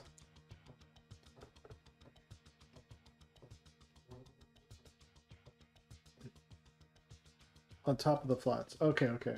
Cool. Good to know. Good to know.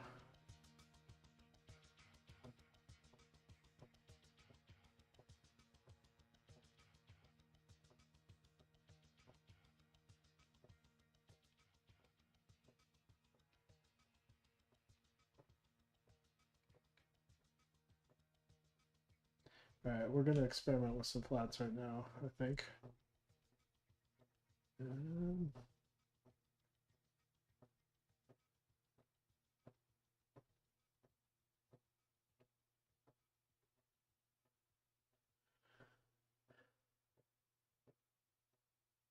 Nice.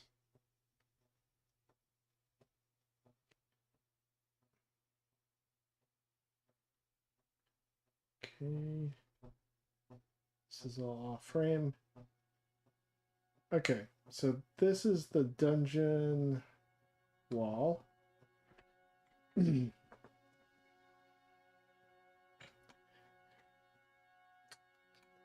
So then I can select a material for the stone color. I don't know why these appear all the time. Get out of here. Okay. So then we're going to go...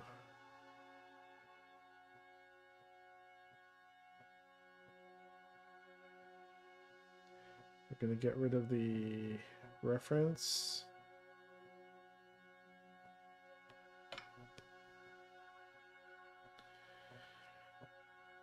Then we're going to go...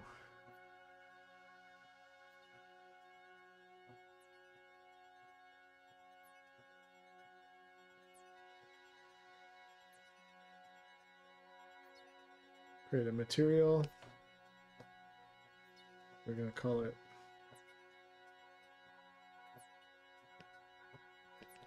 stone color. flat.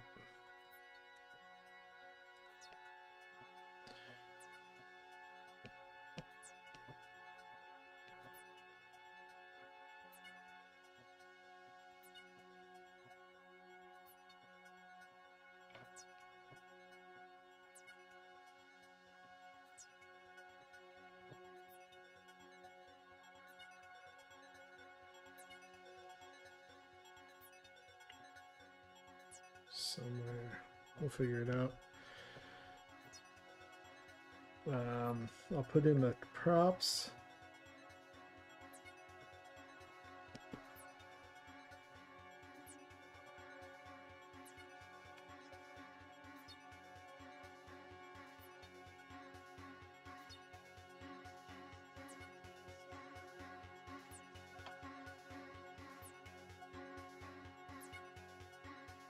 Okay. And then let's just experiment.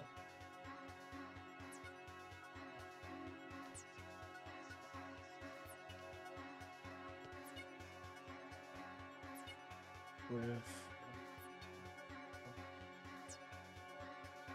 what this could possibly look like.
Okay.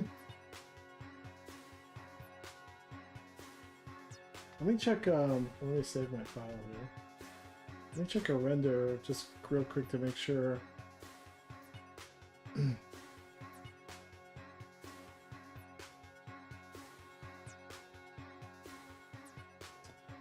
Okay, why did that happen?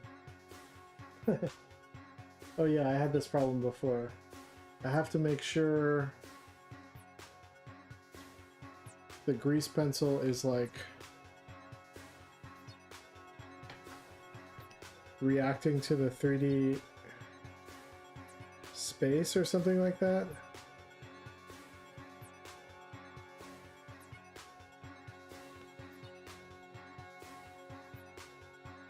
It's such a stupid thing that should just be automatic.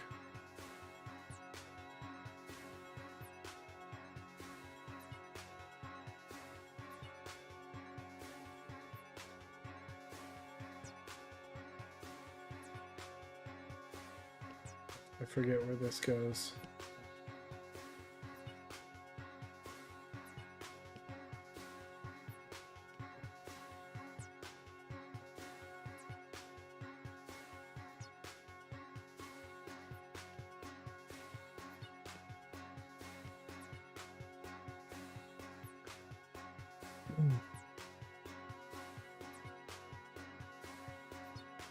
Maybe I wrote it down somewhere.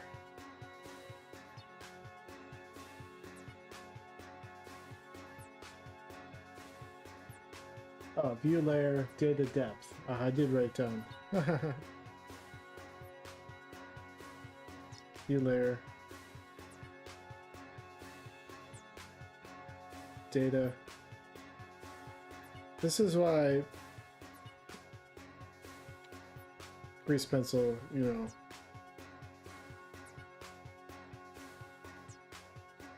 depth. There it is. I should save that as next time. All right, render image. Okay, there we go.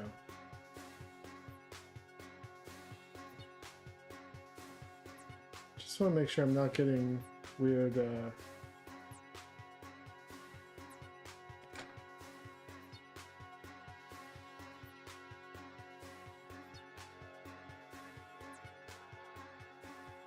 okay.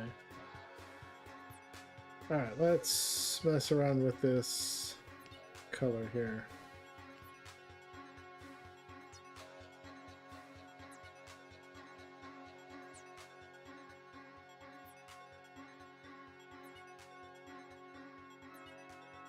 Maybe it should be kind of green because it's going to be a lot of green light coming from the candles.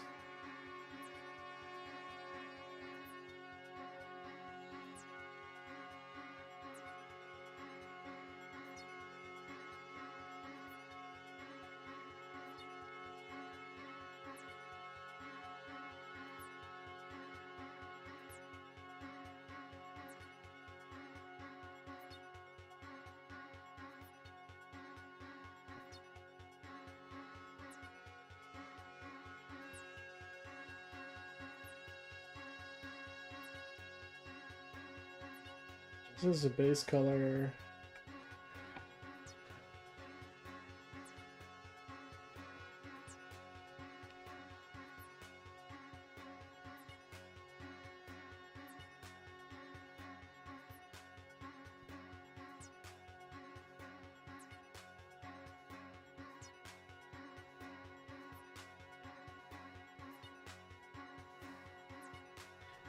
Okay, neutral.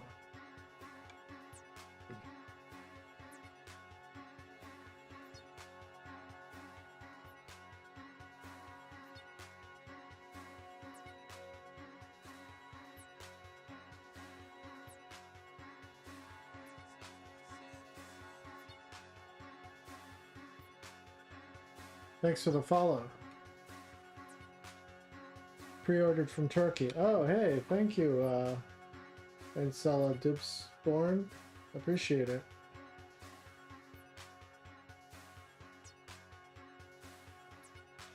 Alright. So, I can change this color anytime, but for now, this is like a base layer.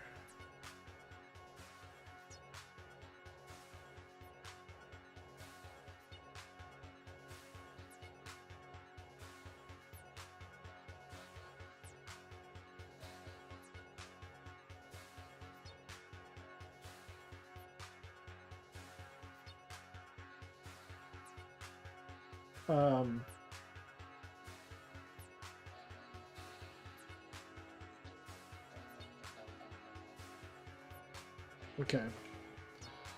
And then I'll draw the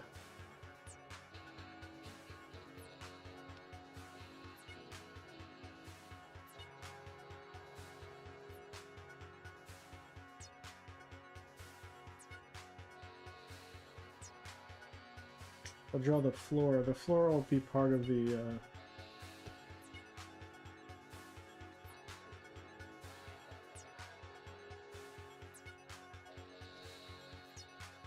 this part.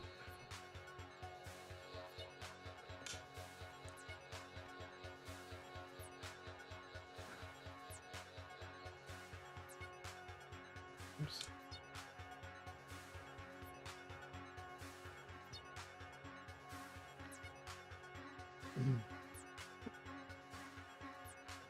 All right. So we'll cover this. Oops. So I'll be off camera.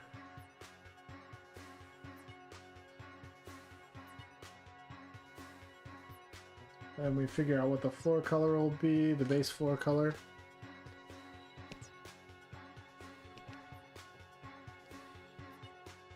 Base floor color.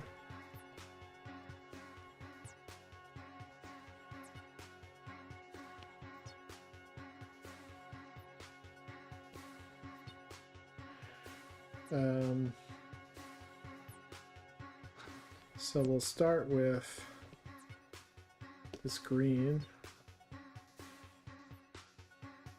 and then we'll manipulate it from there. So let's do a bucket fill.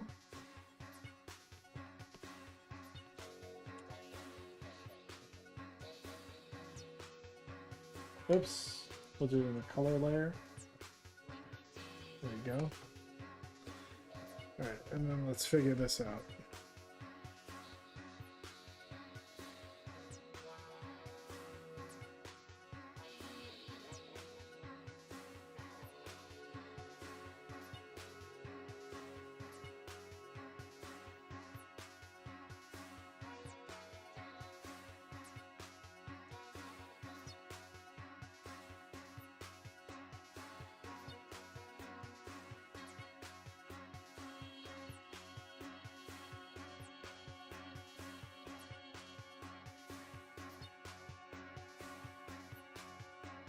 Maybe I'll make it the same as that the orange on top of this table.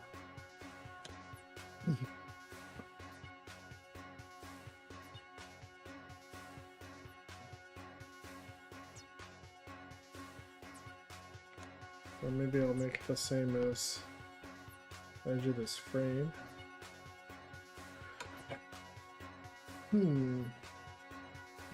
Make it darker.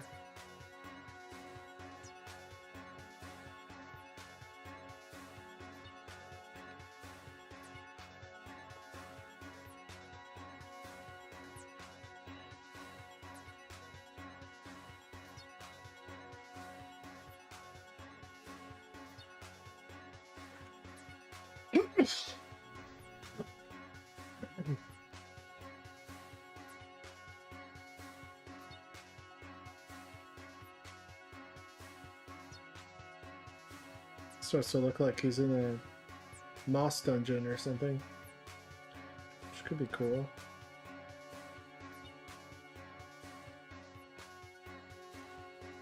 Kind of like that.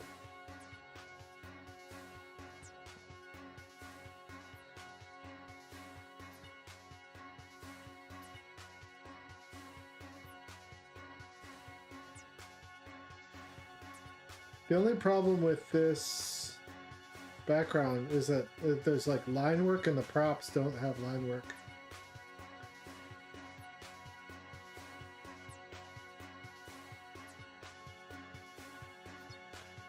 But I'll work that. I'll figure it out. I'll figure it out. Okay.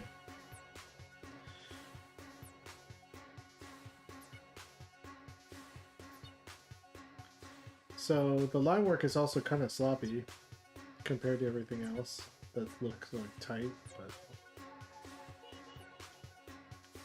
we can dig in a little bit. But anyway, the whole idea is that, like, you know, I'm gonna animate this layer.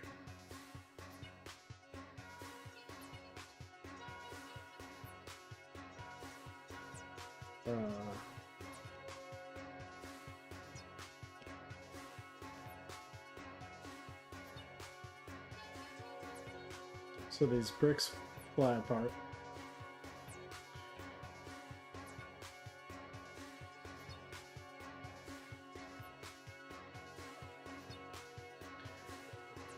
Okay, and then let's draw the door.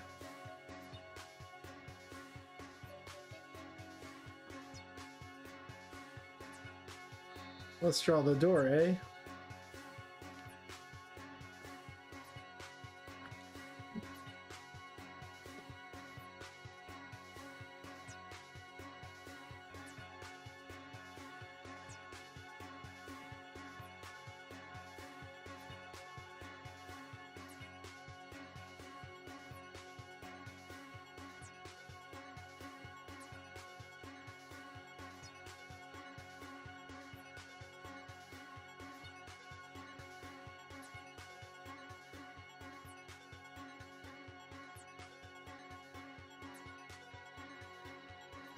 Oops, I gotta do that as a separate object. Okay. Go to object mode. Grease pencil. Stroke.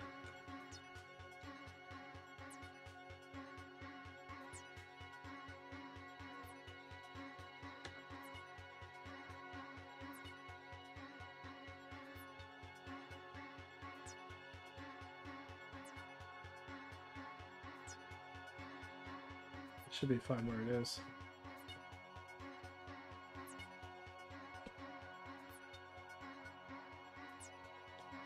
So we're gonna call this door.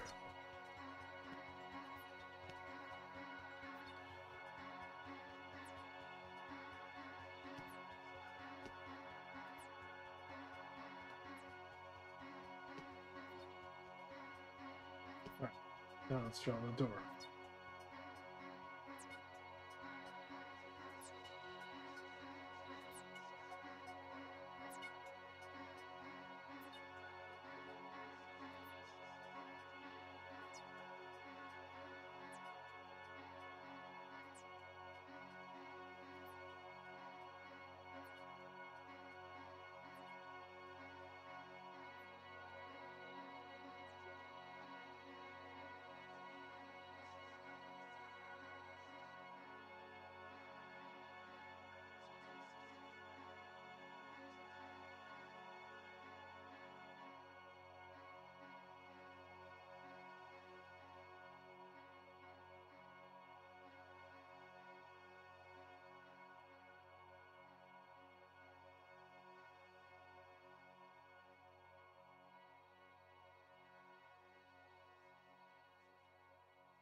Real brick from that dimension is old and sloppy.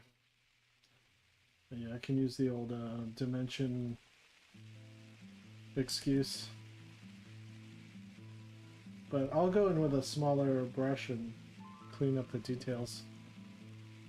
Just make it tight, you know?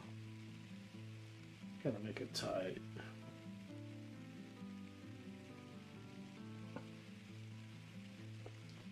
This lock thing, I feel like is gonna cause problems for me animating.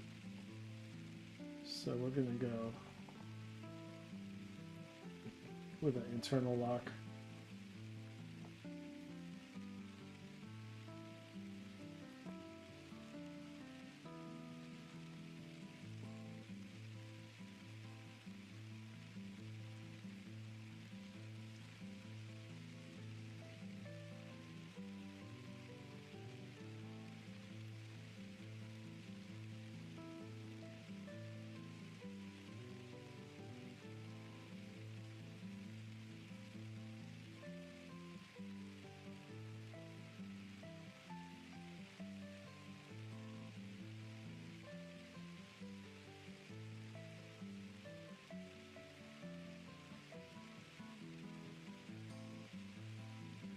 Okay.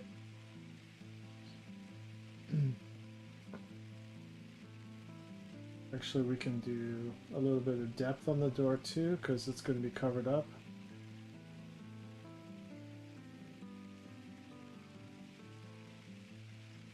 So we can fully render this door.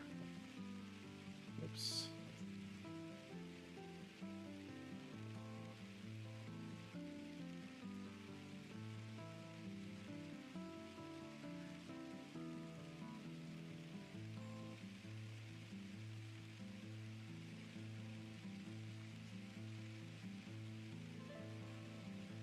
Wow.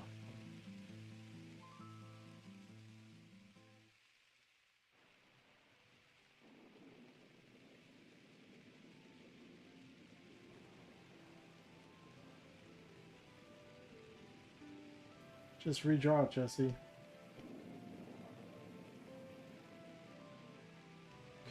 Okay.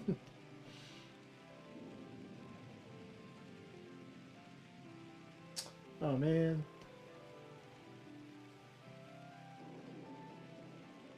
Okay.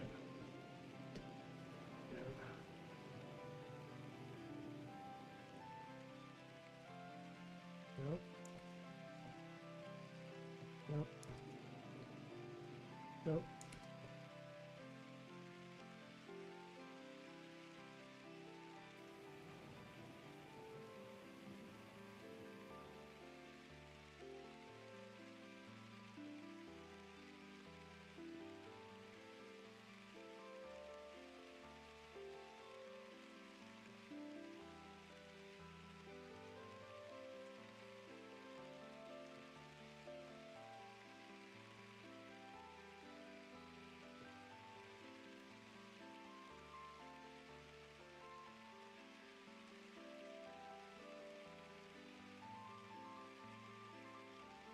Okay.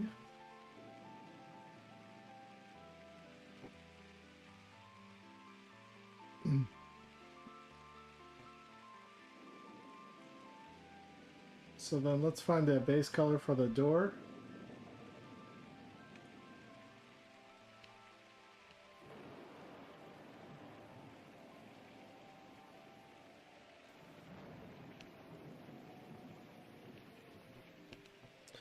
Door base color.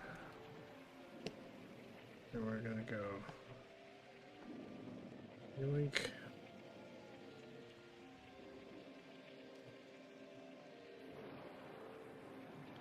Maybe some kind of orange. Since we're in the spirit of green and orange.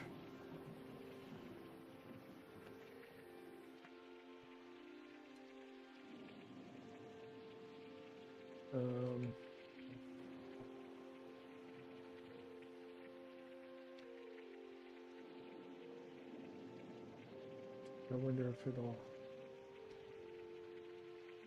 just fill it. Hey, thank you.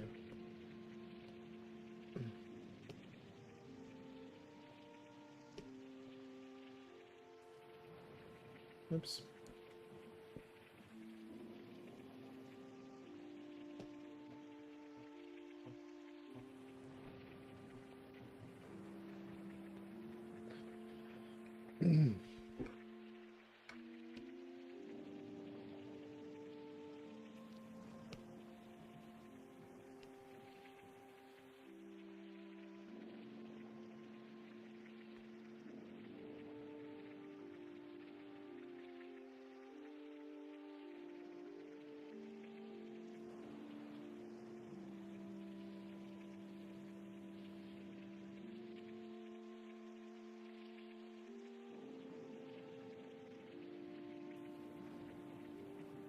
Maybe red.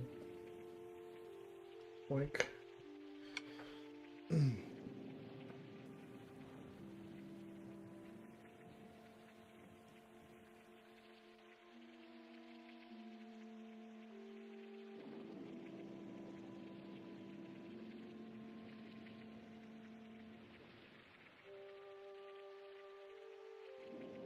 Okay. And then all we gotta do is the front wall. I mean, not all we gotta do. I'm gonna have to like really refine this. But I might refine it after I animate it, you know?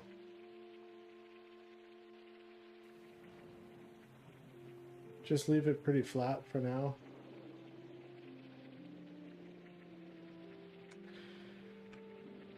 Okay, let's do the top wall. Oops, saved my work.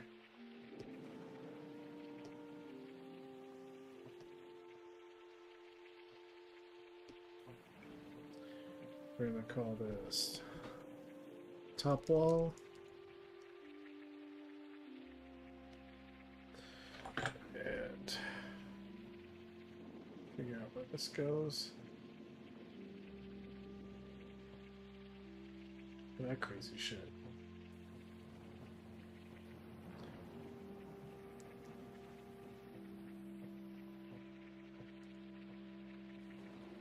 Okay.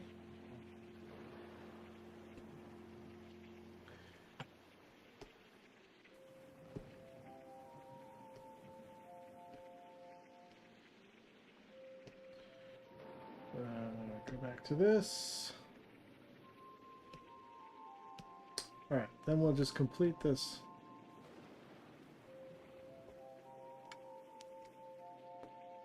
Let's see.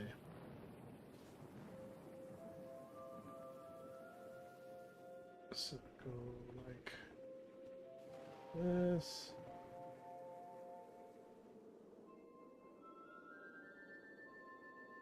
Over the door.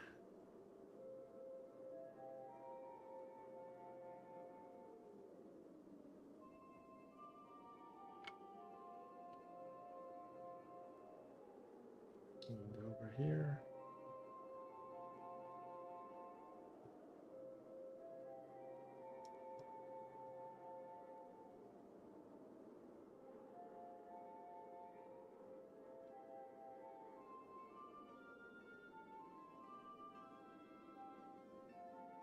Okay. Finish the keystone. So.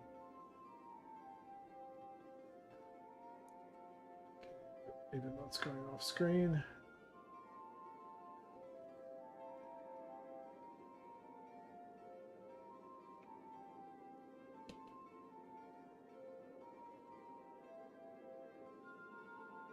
Oops.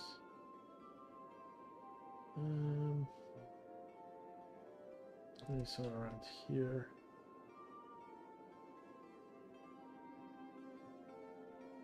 So fix that.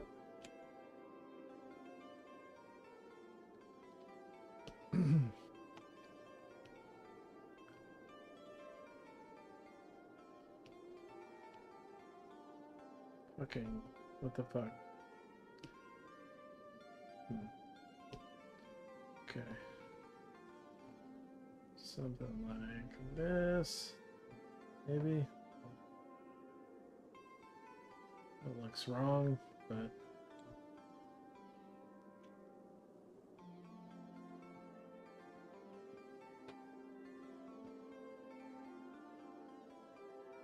a little bit.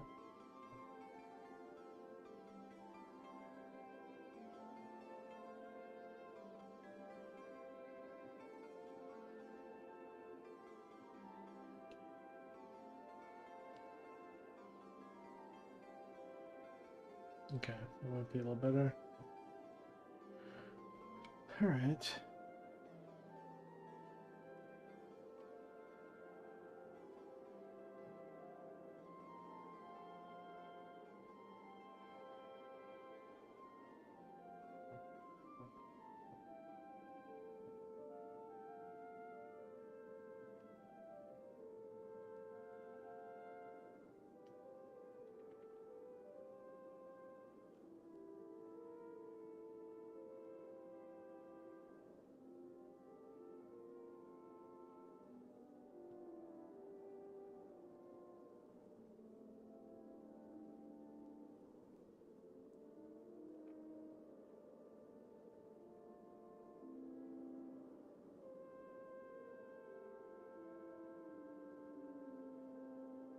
Okay.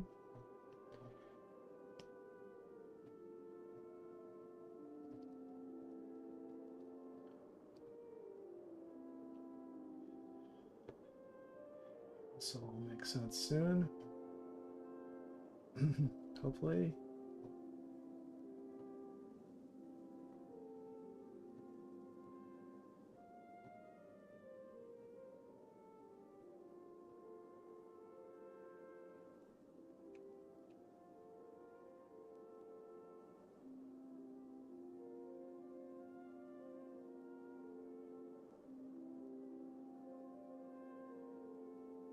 Okay.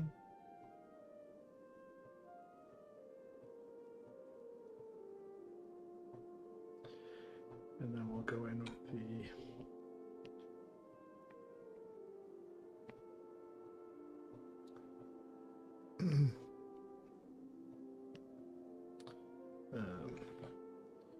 base wall color.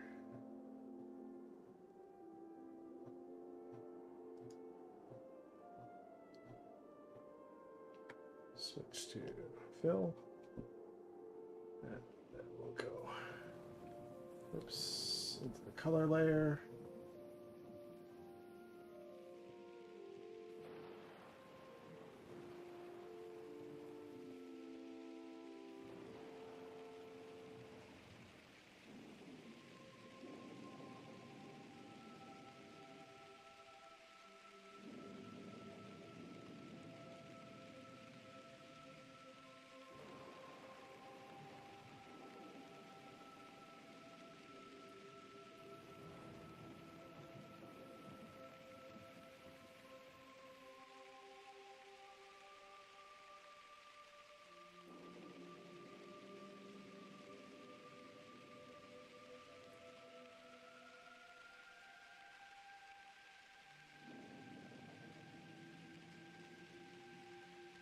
All right. So we have the basic scene here. It's looking okay, but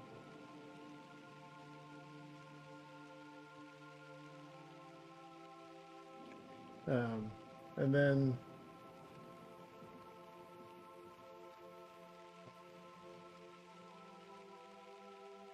door top. Okay, I'm gonna make a different scene collection for. Do I want to make a different scene collection?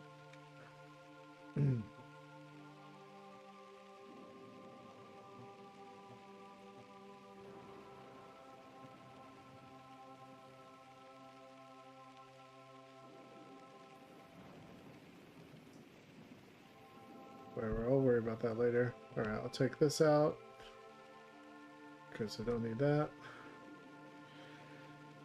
Okay.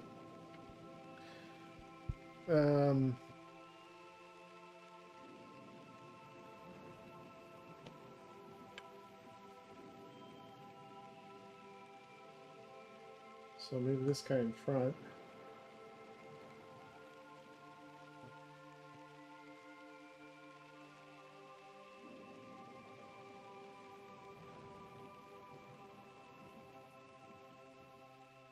Oops.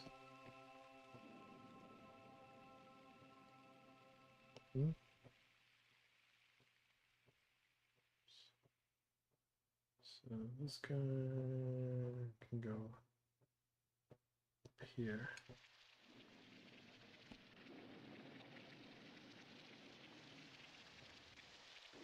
Okay. So I just got drawing Monday into the scene.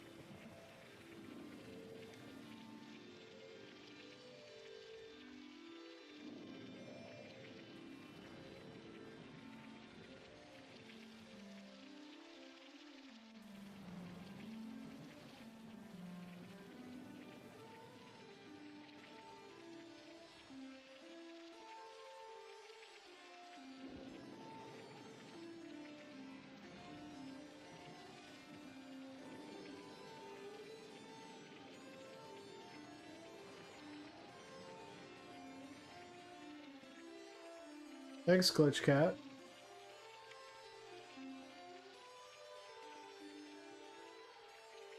Nice. Thank you, Hexotica. Appreciate it. Okay, so now, because I'm making this like sort of officially for a channel, well, here's the other problem.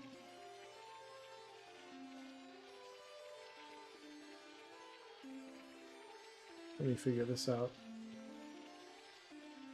So I gotta draw him sitting on this stool, right? But his legs are gonna go His feet are going to go behind the stool, so I have to draw... I guess I just draw his feet on a separate layer. That's sort of annoying, isn't it?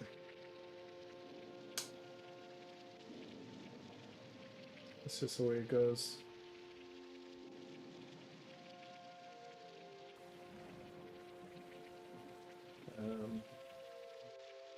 Alright, let's just add an object.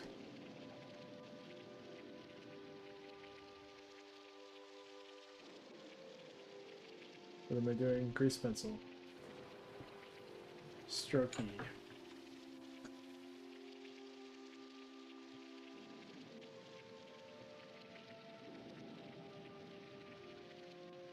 Okay, move that ahead. Okay.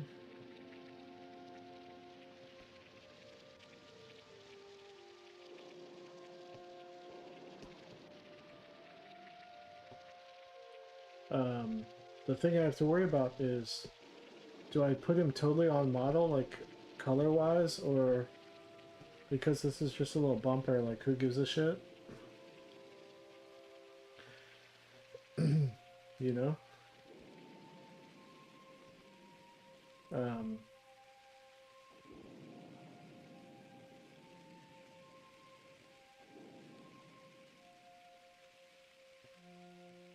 Because a normal model would be like different colored line colors for his different parts of his body and stuff.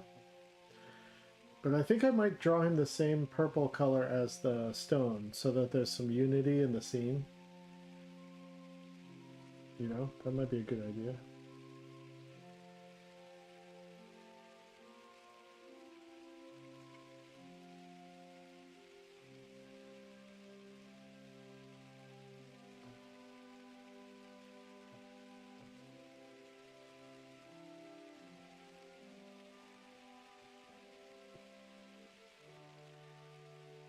When you draw, I'm finding that when I draw without stabilization on, the pen can get really, the brush can get really jaggedy.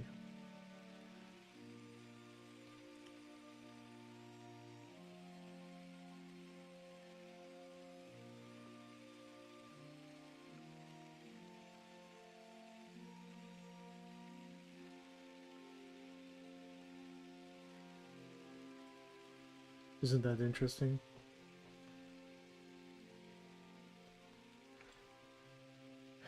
Okay.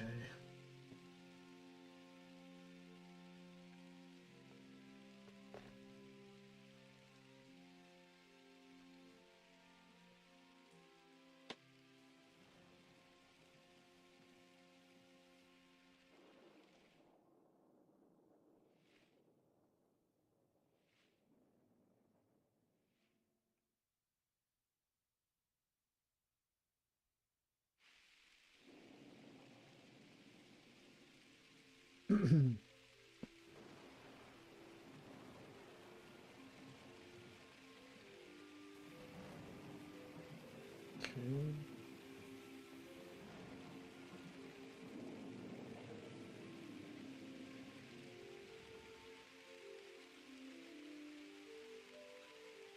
So I'm just going to draw his feet in front of the stool for now.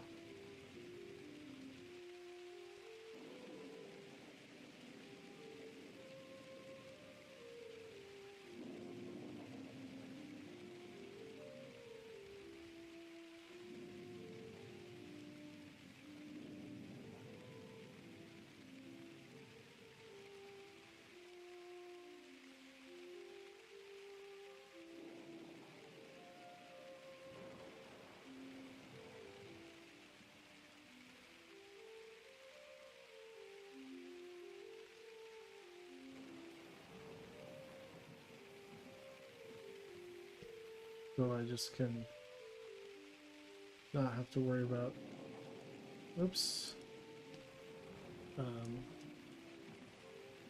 getting the shapes right at first. That makes sense.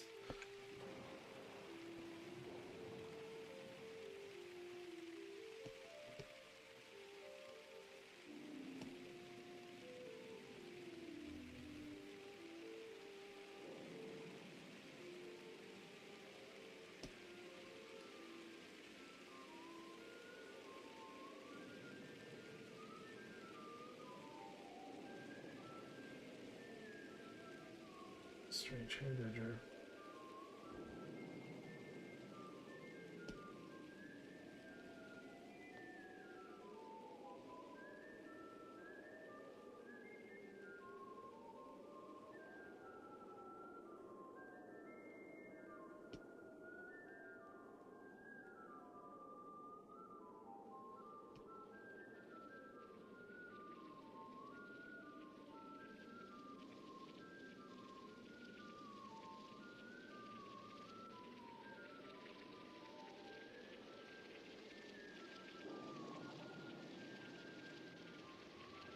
I think his feet would be pretty bigger, much bigger.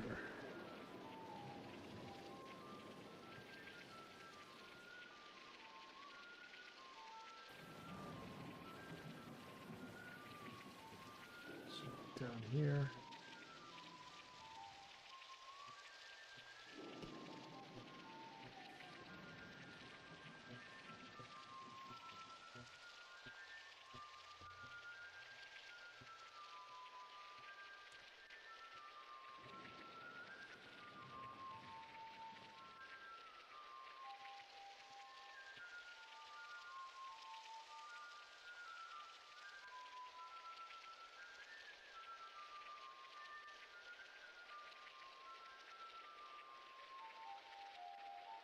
All right.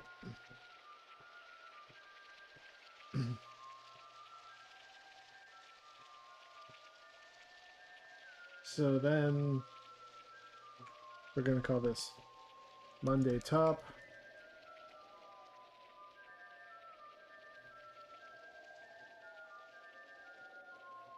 And then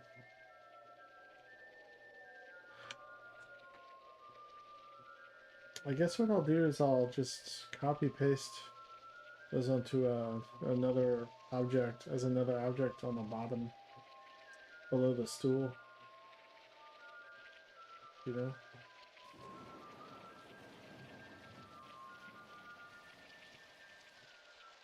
Which is unfortunate.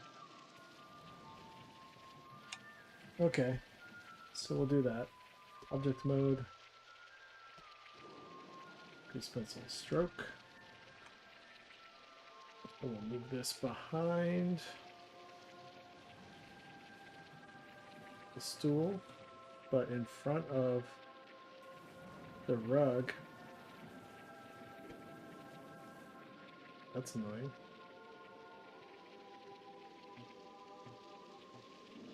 So I think about there, hopefully.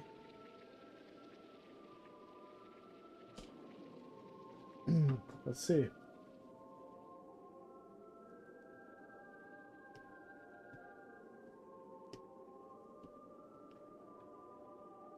So if I go to, this is feet, Monday feet, or Monday behind stool, I guess I'll call that.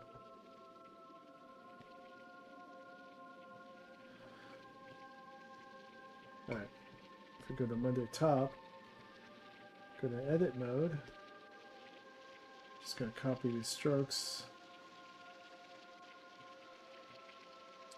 Oops, copy these strokes.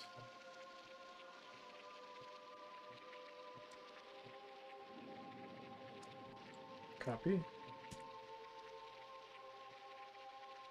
And then here, paste.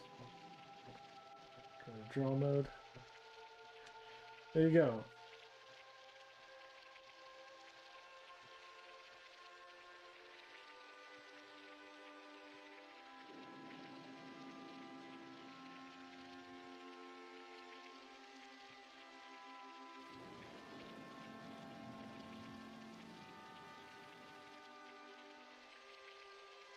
All right, let's take out the reference.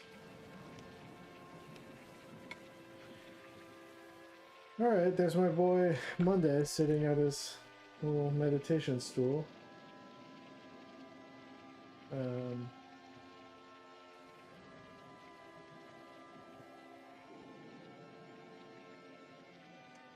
What time is it? 1:30 in the morning, or I should stop?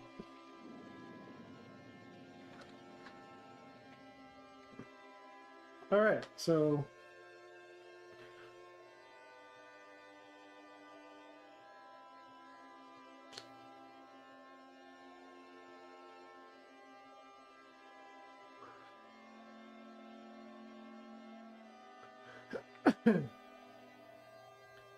um,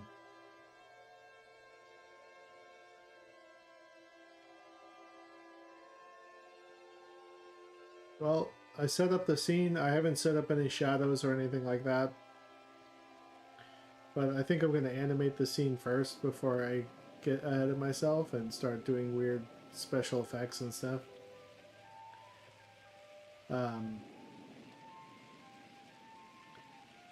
So I'll have to import the animatic.